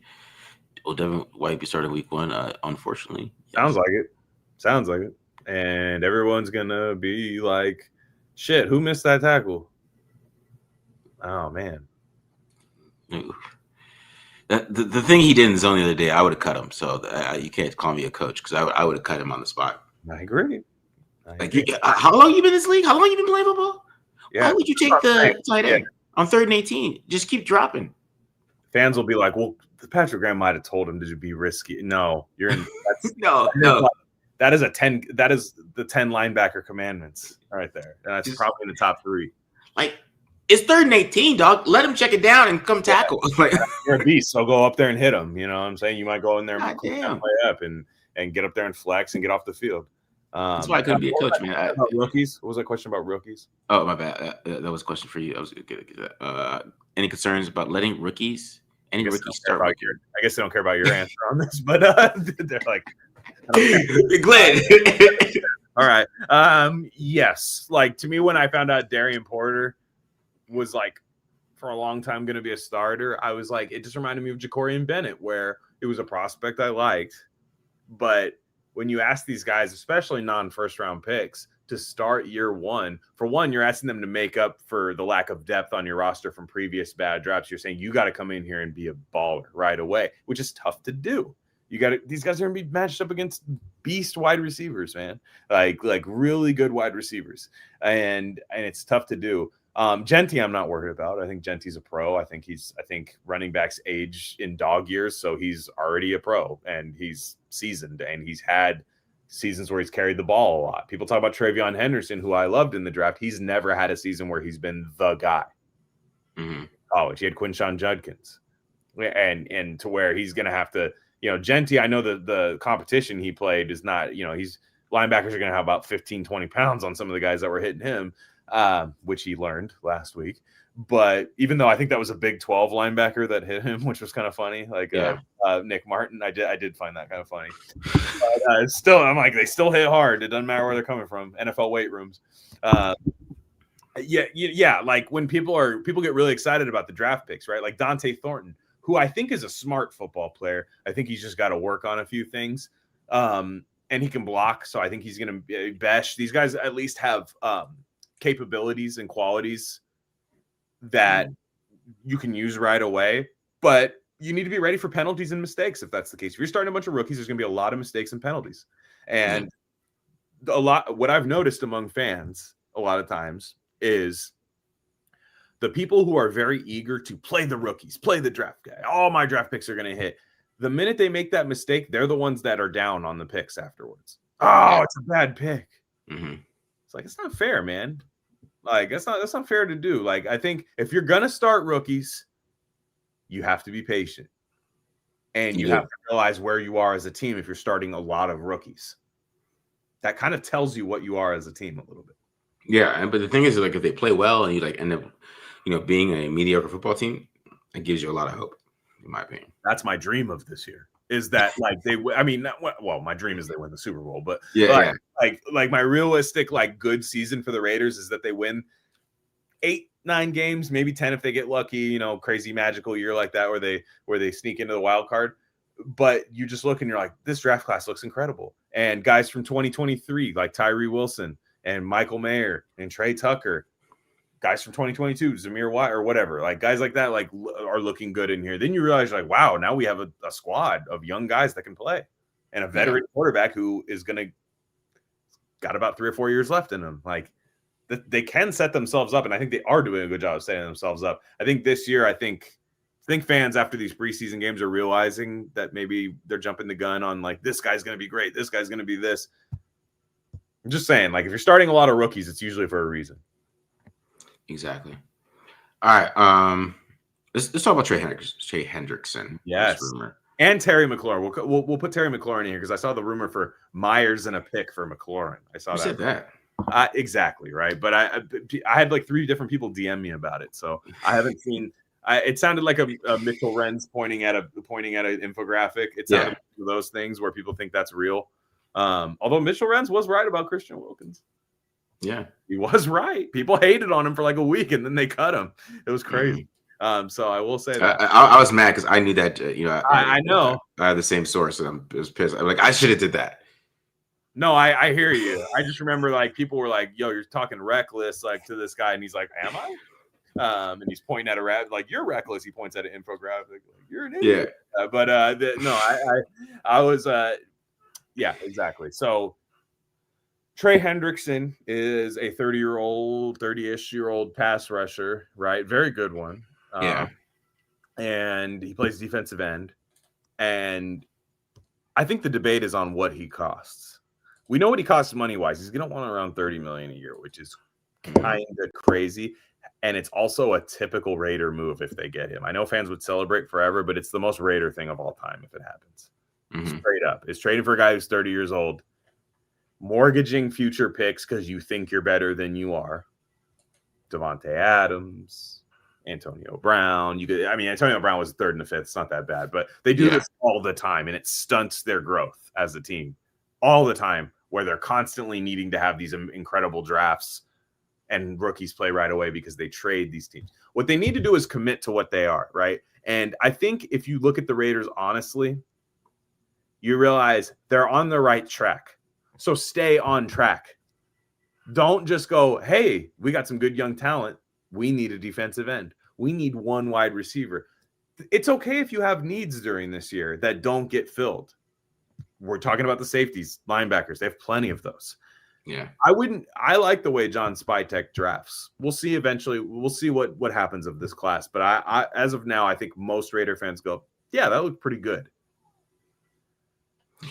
Just commit to something. Commit to building a team. Like it's this. They always get to this thing where they try to bypass a million parts of like building a team. Yeah. And it's not even like going the Rams route, because the Rams at least traded for quarterbacks, right? Like the Rams traded. I know they didn't have a first round pick for 7 years or something like that, but they traded a bunch of them for Jared Goff, #1 overall pick, and Matthew Stafford. They've done. I know they got Ramsey and Brandon Cooks and Sammy Watkins and all these other guys, but the Raiders are always constantly trying to go like, man, you know what would be great is Trey Hendrickson, which it would be for a year. Also, let's just be real. The Raiders have not had any luck bringing these type of guys in. Any luck whatsoever. I would chill off it for a while, that whole like trade, valuable assets. Yeah. Or for aging people who want one last payday. I Trey Hendrickson, to me, if you told me it was a conditional 4th round pick and the contract, I'd do it. But it's not. The Bengals probably want a 2nd round, maybe even a 1st. And I would not do that. And with Terry McLaurin, to me, what are the Raiders if they trade for Terry McLaurin? Are they a playoff? Can you guarantee me they're a playoff team if they trade? I can't. And I don't think they have that big of a problem at receiver, to be quite honest, to do that. And I don't even think they have that big of a problem at defensive end right now, to be honest. I don't either. So those are 2 positions I don't even think they have a problem with. It's like sorry to interrupt you, but no. I'm talking forever. Go ahead, please. That would be like the most win now move is the trade for Trey Hendrickson. Yeah, no, I agree. I mean, that would tell me that they want to win now, but I feel like that would be a move that they would make like next year. You know what I mean? Like they would make a move like that where they like next year they have to, they feel like they're just missing a piece. If they go like 8-9 this year or something, right? And they have a good free agency and they feel like they're missing a piece, then they go get a big dude, a big superstar dude like that. That would be how I would look at that, because if you're trading for Trey Hendrickson, that is to win now. Because like I said, you talk about his age, those things, that would be to win now, a win now move. And somebody said win now equals Parsons, but no, Parsons is not win now. Parsons is Max Crosby and him being defensive end for like at least the next 5 years. No, for sure. Like, no, I agree. Like Parsons is a little more intriguing because you're just like, shit, if I find a way to kick Tyree inside on third down, if Tyree develops the way we want to, you have Tyree, Adam Butler on the inside on 3rd down. You have Pegues and Hemingway as depth and Laulu, and then you have Parsons and Crosby off the edge like that. And we want the Raiders to be playing with a lead. Like that's the whole idea. The problem is I think Parsons costs what Khalil Mack costs. And I think in the NFL 1st round picks, for the most part, like we're in an era where I think 1st round picks are working more than they're not. Yeah. On teams, like most teams like get like decent 1st round picks. Like I feel like 10 years ago, it was like a third of them would hit, maybe, or even just be like good contributors on their roster. Now it feels like over half of them are like at least on rosters, maybe debatable on their 5th year option, but they're pretty good.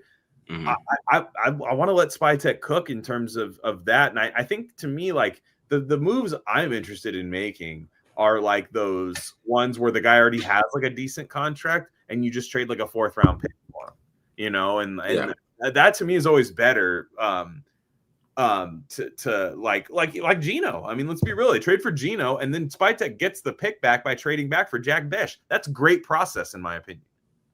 That you lost nothing in that deal. Yeah. I see some people talking about Tyree Woolen here. But is he available? I don't think he's. If he is, I guarantee you, Pete Carroll makes the call himself. I would like that. Yeah, me too. No, yes, if that's the case, absolutely. I mean, that's just good for Porter's development too. You have a guy who's basically the same carbon copy of him. There. No, I 100% would do that. Those are the type of moves I like. Right now, you can make. I think they've done a good job this offseason of making a bunch of moves and swinging big while not mortgaging their future. In fact, they like. And I would hate to just do this thing where you get Trey Hendricks to come in and then he tears his Achilles and then we get nothing. Yeah. Or he like spazzes out on Instagram Live or I mean, like they just don't have good luck with this kind of stuff right now. I mean, I hate reducing all this down to luck, but I just think you might just have to sit down and watch this team build for 2 years. Is Hendrickson, is that a real rumor or is that just like where'd that come from? So it's weird, man. At first it was Hondo, right? So say what you will. Hondo follows me on Twitter. I will not disrespect the man. But no, I just won't. I got you. I did the same thing. I just won't do it. I don't care. I don't care about any of the stuff people are about to say about any kind of bathtub. I'm not. I mean, he's a nice guy. He's a nice guy. He is. He's a nice guy, dude. Nice guy. So not gonna. He's always nice to me in person. I'm not gonna. So I'm not gonna say a bad thing about Hondo. Now that being said, if I was a NFL engagement account, I don't know that I would take his rumor and blast it out to everybody. Oh, I never do that. No. Right. So that's kind of what's happening here. And that being said, I watch Vinny, I watch other guys, and they said they've talked to people and they say they expect Raiders to like be in on Trey Hendrickson. And I don't know if they're the front runner. To be honest, I don't know that the Bengals are going to get what they want for Trey Hendrickson because he's one of those guys where it's you take him, you give me a day 3 pick and pay this guy. It's basically you're saying, I don't want to pay this guy. Hendrickson's too old to be doing I need a king's ransom for the draft pick and you pay this guy. That's Micah Parsons. 4 years different in the NH. Those are 4 quality years. Those are 4 prime years that you're talking about in difference. So I'll tell you this. I don't feel the need to be the first on Trey Hendrickson. I wait and drive the value down. I don't think the market is very high for Hendrickson. If it was, he would have been traded when Jalen Ramsey got traded. Yeah.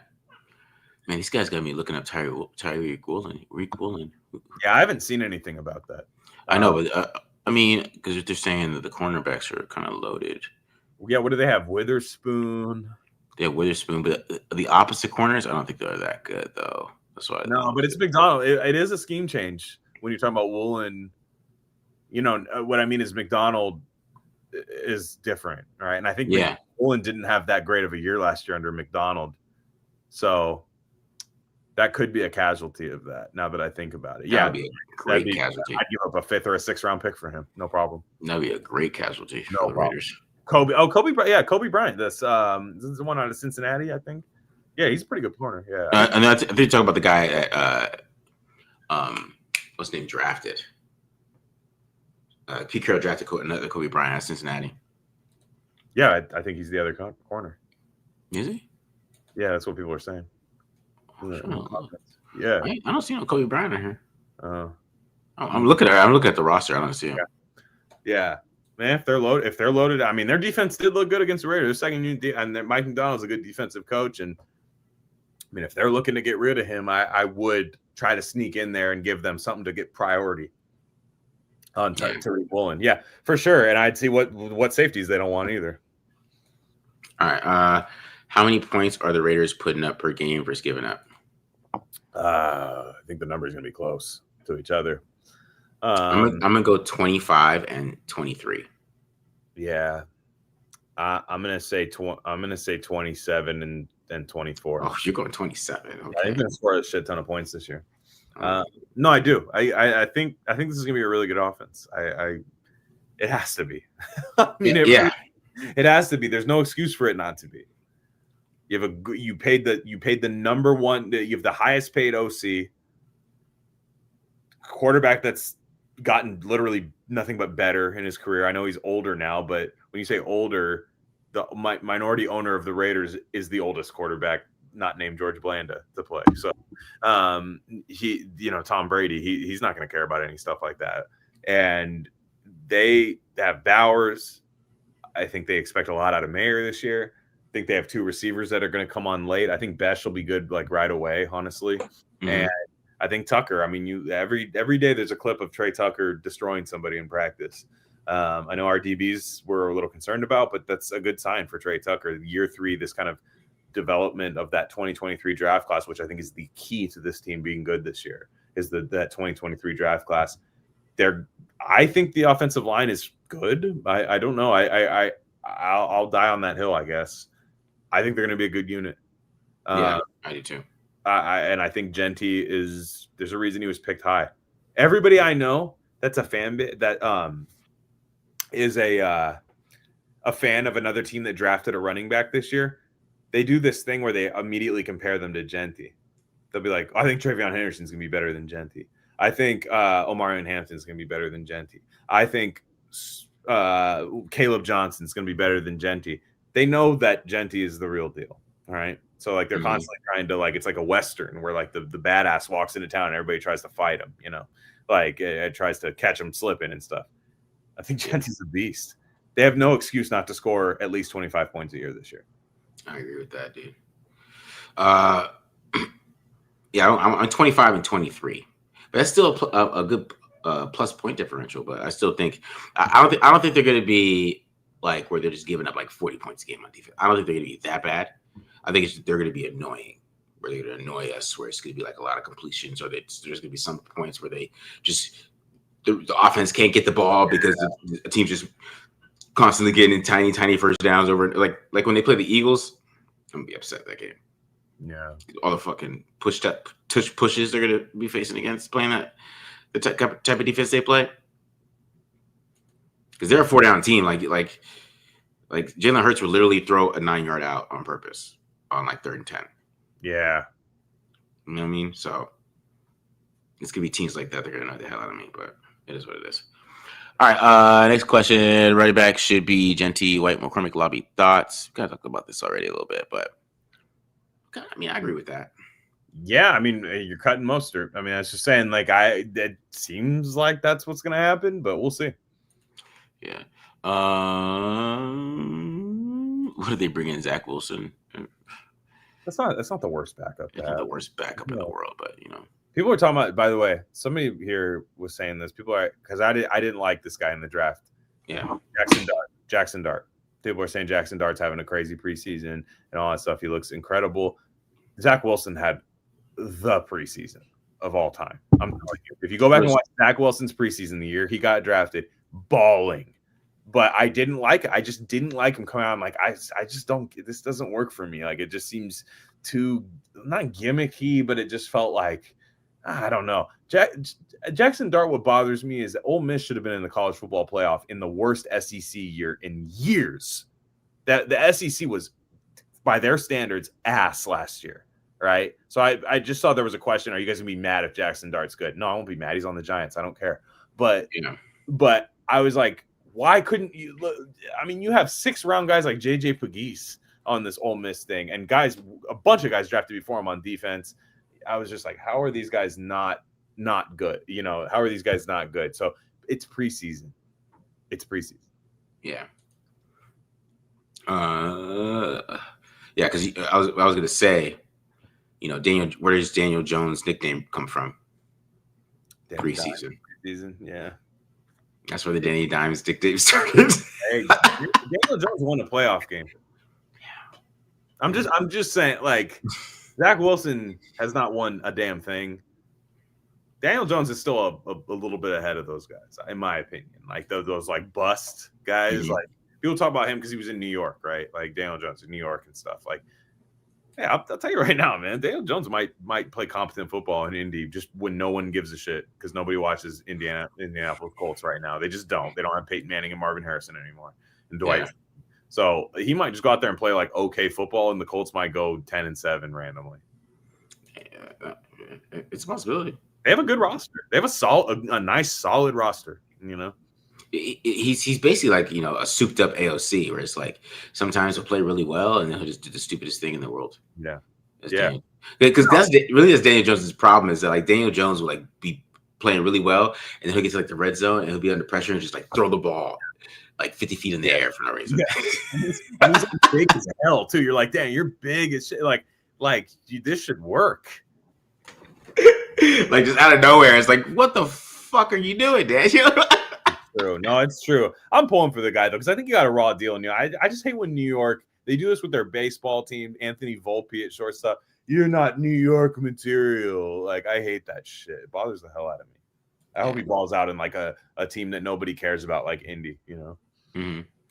How many sacks should Tyree have this year? I mean, 6.5 to 7. I'm going 8. I'm gonna go 8. Yeah. I think he's gonna be rushing on the interior. It's tough to get sacks on the interior. Yeah. So I think he's gonna be doing a lot of his damage on the interior. So I'll say about, if he has 6 sacks from the interior, and to me it's like he's gonna be a film guy this year where people will go, "Where's Tyree?" But if he is like causing third down incompletions by destroying a pocket, that's fine. Mm-hmm.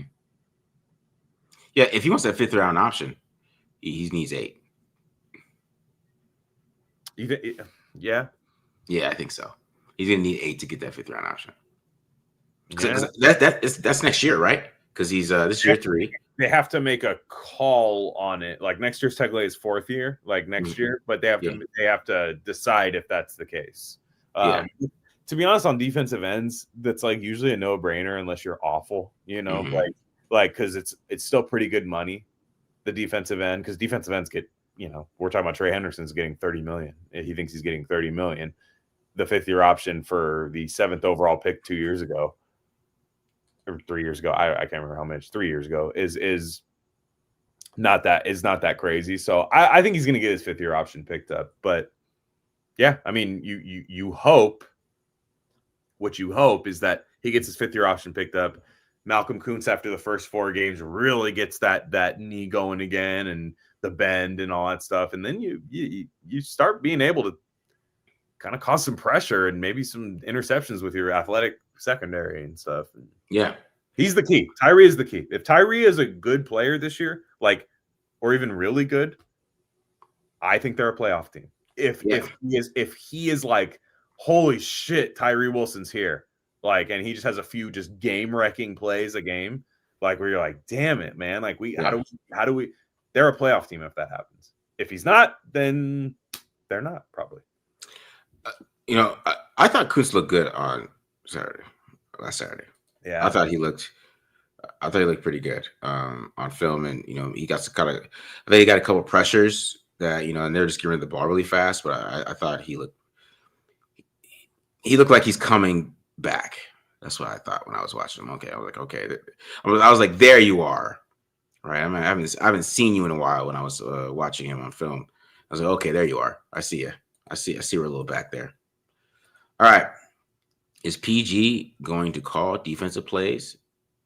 Then they aren't going back to Gus Bradley's scheme. So I think he's going to call the plays. But I will say, I'm going to say this. I think what's really going to happen is Graham is going to still has full control of like the defensive line stuff, because he's a stunt guy. They're great at the stunts. They're great at the blitzes. I think they're going to blitz more than Pete Carroll usually likes. But I do think that they're going to try to play with Carroll's philosophy on defense. Doesn't matter what defense they play, the philosophy of how they play. Because I mean, he's still a head coach. We talk about head coaches and like giving defensive coordinators like that. But if you're a defensive head coach and you're giving somebody like Patrick Graham freedom, right? You still want him to play with your philosophy. And Pete Carroll still he brings in Chip Kelly because Chip Kelly has to run the football. That's his philosophy. So they're going to use his philosophy. It's not going to be the same scheme though, but it's going to be bend but don't break. That's what we're doing here. Yeah. No, I that's a big question this year is you know, because you figure Patrick Graham was like kind of gonna leave in the offseason. I think people kind of forget about that. He was like gonna test free agency, which is kind of funny for a coach to say that, but he was. And all of a sudden Pete Carroll gets the job and Patrick Graham's back. And it's kind of funny when I think when Pete Carroll took over the Seahawks originally, the only guys he kept were the defensive line coach and the defensive coordinator. And that's exactly what happened with the Raiders. Rob Leonard's here. Patrick Graham's still here. So there's something to that. Like I don't know that you would do that if you thought you weren't going to have any control, right? Like if you're Patrick Graham, like you'd be like, "What? Why would I stay for that?" Unless he just completely agrees with the philosophy and he's like, "Yeah, perfect.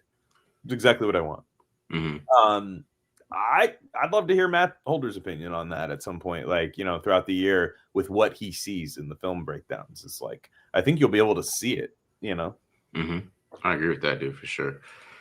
Do you think Adams is too light to play linebacker full time? He doesn't look like it.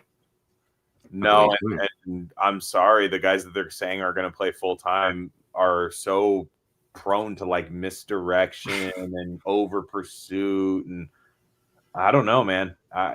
Adams looks like the quickest linebacker on the team right now, and I think they're gonna.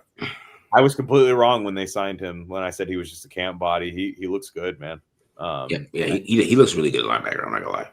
I think that could be a major storyline this year. Is like that, like NFL Network cares about, like Jamal. Remember him? And it's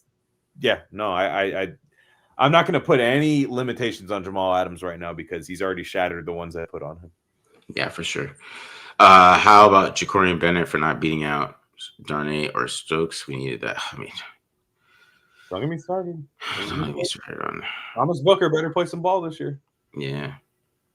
And Booker's the most overrated guy on Twitter. I have no idea. He has to be good. I don't get like I saw some tweet and the guy said that if I had my top 4 defensive linemen and had Booker, I was like, he didn't do anything last game. Well, he doesn't do anything. Twitter needs him to be good because it validates the trade. Like that's always a problem with Raiders Twitter. They have to, whenever you trade for somebody, the fans will kind of like do PR for them, right? In a honeymoon kind of phase. 3 weeks from now, if he's not good, they're going to say they never liked him. Man, they're going to be disappointed because, to be honest, that's why I want JJ Pegues to play, because I just don't think Booker. Yeah. Booker's just he's like a hustle guy, but he has like no technique, and he doesn't. Right. He's very athletic, but he just doesn't do anything. So a fan on the broadcast, they'll see him like chasing down Brock Purdy, right? And be like, oh, look at Booker. But what I'll see on film is him not getting any pass rush at all. And then he's able to do that. You know what I mean? Like, I do not get that. It's serious cope. That's coping for sure. Well, of course. That's what we do, guys. We've been losing for 25 years now. Yeah, that's true, man. Marcus, what do you think about the sped up clock in practice in AOC and it just completely threw off his timing? Did that happen? Yes. Yes. They did. Pete Carroll talked about it, and he aired AOC out. It was definitely a challenge thing. He basically said they started with an 18-second play clock to get Aiden to speed up. Okay, I saw that. Yeah. Okay. No, that happened. That. What I mean is, do we think a little bit of the NFL Chip Kelly from the Eagles days is coming back? I mean, probably in certain situations, but. Yeah, I don't know. He was super slow at Ohio State, but maybe find a middle ground there. Maybe, yeah. Which means AOC must be just really slow, and there's reason to say that he is. I mean, remember the weird false start thing at Kansas City? I felt like they were getting low on the play clock there. Like it just seemed it bothers the hell out of me. Like guys, go, like tempo, and especially with a guy like him who. He's the best when he gets the ball and throws it. Get the ball and throw it. Get the ball and throw it. And he's when he starts lollygagging, that's when he starts making mistakes. Yeah. Assuming the worst, do you think this team finally drafts a first-round QB after decades of waiting? Assuming the worst, yes. Assuming the worst, meaning the Raiders, like the absolute floor of the Raiders is Geno plays horrible, gets hurt. And they're 4-13 like last year. They're drafting, if not even trading up for one. Yeah. Yes. I mean, yeah. If they're picking top 10, they gotta take a quarterback. I think exactly. It's one of those things where the pick will be dictated by the record. Like if they're picking 18 or 19 and their offense is really good and their defense just stinks, which is kind of what I think is going to happen. They're going to go, look, Geno's good. We're going to keep him, you know, and then they're going to draft, you know, the best corner available, maybe even trade down and just get a bunch more depth. Because right now, my problem with the Raiders is that they need starters. Mm-hmm. Like, they have star power. The Raiders have star power. Yeah. They have Max Crosby. They have Ashton Genty. They have Brock Bowers. Like, they have guys that are, like, good, really, really, really good players. They don't have, like who's the starting safety, you know, who's the start. Like, they need starters. And so, but the problem is if they're just ass this year, then you realize, like, oh, we need, like, a Jaden Daniels. Yeah. All right. Do you think we keep Kuntz? Will he improve to 2023 playing form? You know, that's what I said. I thought he looked pretty better than he has looked before. I thought preseason week 1 he looked a little fishy, but I thought last week he looked really good. So I think he's going to keep getting better. You know, they were able to get past because even the play where Tyree's getting pushed, he was getting pushed too. Mm-hmm. But you know, I thought he had some good pass rush reps, and he had a good stunt rep. He almost got pressure, but Mac Jones got rid of the ball really quick. So, yeah. People are questioning Brock Bowers' star power in the chat, which I think is interesting. Whatever. Just because he doesn't talk much, I'm like, no, he's a star on the field. He's a star on the field. People game plan for him. Everybody knows who Brock Bowers is. Yeah, so. Yeah. 89. You look at how do we can stop at 89. That's what happens. Yeah. Okay. Whatever. But yes, I think Kuntz is going to be fine. I think he's going to be totally fine. I just think right now, I don't think he's going to hit the ground running the way people think that he does, especially because of how early in the season he tore his ACL last year. I just think he's going to take a little bit of time. I think they were right to sign him to a 1-year deal instead of giving him the 3-year deal, you know, or something that maybe he after the 2023 season he might have deserved. But I think that's a prove it deal for sure. And if he proves it, he'll get it, you know, and they'll have him, Tyree Wilson. They'll pay. Our best case scenario is that they extend Kuntz. Tyree Wilson's 5th-year option gets picked up, and then he's playing for an extension. And that means their defensive line's eating. Exactly. And we're winning games if that happens, because I think the offense is going to be good. All right. Devin White is a surprise cut for me. Thoughts, Dixon? I hope you're right. But yeah, Dixon, thank you. I hope are you an employee? If you're an employee, just type 3 periods as like a more code thing in the comments. If you're an employee, I'm Hudson Clark. Can you make sure I have a spot on the team? My name's Hudson Clark. But otherwise, yes. No, I agree. That'd be great. Why are they not trying to sign Gilmore? I mean, nobody is really, right? Yeah. And Gilmore is going to be one of those guys that, like, unfortunately, I think the people that sign him are going to be Super Bowl contenders who lose a corner like week 3 to an ACL. Yeah. Who just try to do that. And I just don't think the Raiders are in that tax bracket at the moment. Yeah. We kind of talked about that. Jim trading for cornerbacks from Seattle. What DB in the roster replaces Nate Hobbs and physicality, emotional fire? Like as a corner? Like an emotional guy? Yeah, I don't know. A corner? I don't know that Nate Hobbs' emotional fire equated to wins very much, so I don't really care. Yeah. I mean, seriously, like I get people who like Nate Hobbs. He's hurt constantly. The emotional fire is like fine, but they weren't winning games with Nate Hobbs. Like they had one playoff season where he was, you know, on the team for the most part. Like I understand people want leadership on this defense. They got veterans. They got a Landon Roberts. They got Jermaine Pratt. They got guys like that can be veterans on this team that have seen every aspect of NFL football before. And I hope they don't miss Nate Hobbs. I don't love their situation at slot corner at all. So that's kind of odd. It seems like they're trying to have like a safety play nickel corner. It seems like that's what they want. And that was kind of what Lonnie Johnson was going to do, in my opinion. That's why the Lonnie Johnson injury, which didn't seem like a big deal to me personally, felt like an earthquake to them, like a massive. Yeah. They were like, "Oh, Lonnie, put the flag at half mass," you know, like, you know, because I think he was going to play corner or nickel corner, and I think Jeremy Chin's going to do a lot of that early, which that I also don't love. But whatever, this is what they want to do. I don't. It's not about replacing Nate Hobbs's emotion and stuff, because what did that do? Yeah. To be honest, I think the most shocking thing is that they didn't keep him. I thought Pete Carroll would keep him for sure. Yeah, I thought he was too. Merrick's still the one to me, man. Merrick's still the one. More than Spillane. I understand moving on from Spillane. He was a little bit older. Merrick to me is like, with what you have at safety right now, I'm like, man, you could have paid him. I don't know. That's the one to me. It was when it happened. I was down to let Hobbs and Spillane walk. They're going to get comp picks, I think, for those guys, which will be nice. I think they're going to get like 3rd and 4th round picks for those guys next year. And we're talking about Dante Thornton and who'd they pick in the 3rd round? Charles Grant and Caleb Rogers. So, like, guys that we're kind of hopeful for in the future. So that'll be nice.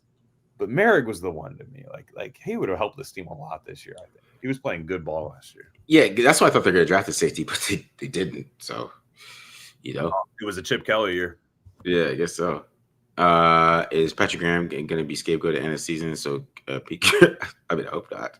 Ken Norton, what is Ken Norton Jr. doing right now? Yeah, big SCDs. Don't put that kind of energy in the world, man. We don't need that. We don't need Ken Norton Jr. That's Bradley is on the Niners staff, though, so watch out. Is there 21 players better than Crosby? He got hurt last year. Yeah, that's true. It's the injury tax. He paid the injury penalty tax. Yeah, for sure, dude. No, the answer is no, but he got hurt last year. Is Myers getting an extension anytime soon? No, so. Which was somebody asked. Is Besh a Myers replacement? We got 2 questions back to back. Yes. Besh looks pretty good on film, in my opinion. So he plays exactly the same style of football. And like I said, Charles Grant is meant to be a Colton Miller replacement. He's not there yet. Colton Miller gets the extension. Besh looks pretty good. Myers doesn't get the extension. Simple math equation. Yeah. And it's smart team building, by the way. You're supposed to. Myers is going to want $25 million. I love Jacoby Myers, but we're talking about paying wide receivers in their 30s $25 million. 25.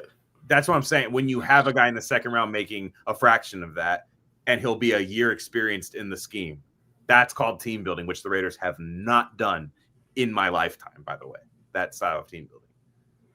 Yeah. I'm trying to do this rookie. Safety for the Eamon Worry. All right. Okay. Oh, Eamon Worry. Yeah. No, he's looking pretty good. He looked good against the Raiders, I thought. Yeah. Any other extensions happening during the season? I don't think so. Nothing. Maybe. Kuntz. I mean, if Kuntz tears it up this year, they'll extend him. They won't wait. Yeah. Oh yeah, during the season. Yeah, maybe. Yeah, that's right. Yeah, during the season, Kuntz for sure. Other than that. Maybe if Myers balls, maybe Myers is like. No, if Myers is, we're talking a 12 touchdown year for Myers. If he's just like, 7 touchdowns in I will say what I just said about Myers and Bedge. Myers will be able to say Glen is wrong there by really going up. But if he has a regular Myers season, which is very good, and I thank you for your service, I think they'll look to replace him with Besh and get the comp pick for him if somebody else were to give him money. And that's what the Eagles do. That's what a lot of teams do. It's the smart thing to do. Like in that case, I think they've given them some flexibility with Myers, which is good.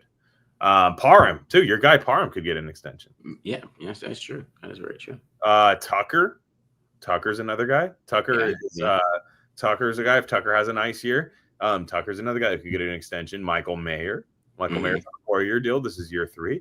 Actually, there's a lot. There's a lot of guys. That 2020, anybody in the 2022 and 2023 draft class that's still here, Zamir White, God forbid. I mean, like if Zamir White got 10 touchdowns this year at the goal line, like LeGarrette Blount, you could get an extension. Yeah, maybe. I don't know. Oh, not wrong. All right, guys. I think that's it for today. Another active day in the chat. Yeah. Thanks, guys. Yeah, I was gonna play my diss song, but I think we're getting too long here. Well, maybe we could do that on the thing we're going to collaborate with next week. Yeah, maybe we can do that. Maybe we can do that. So somebody wanted to shoot up Friday Night Live. I just thought you guys should know that. So there's a rapper. Yeah, that's crazy. I started rapping again, and the guy wanted to shoot in a up. different place right now. That's why Glen had to move. We had some threats. We had not Hudson Clark, guys. Actually way darker than that. Rappers wanted to shoot up the podcast, doing the bookings. Okay, we're gonna talk about that because next week on my channel, Rare Candy, we're gonna be doing Alpha Beta. We do it every year with Marcus, talking about football coaches. Are they alpha or beta? All 32 teams. Yes, Pete Carroll will be in there. We know the answer to Pete Carroll because even when he was with Seattle, we had him rated a certain way. That hasn't changed. Yeah, in my opinion. But it's very fun. That's very fun. So that'll be next week, and we'll talk. Maybe we'll play the diss track on that. Yeah. If you guys will go listen to it, just put in IP 2.0. I'll show up.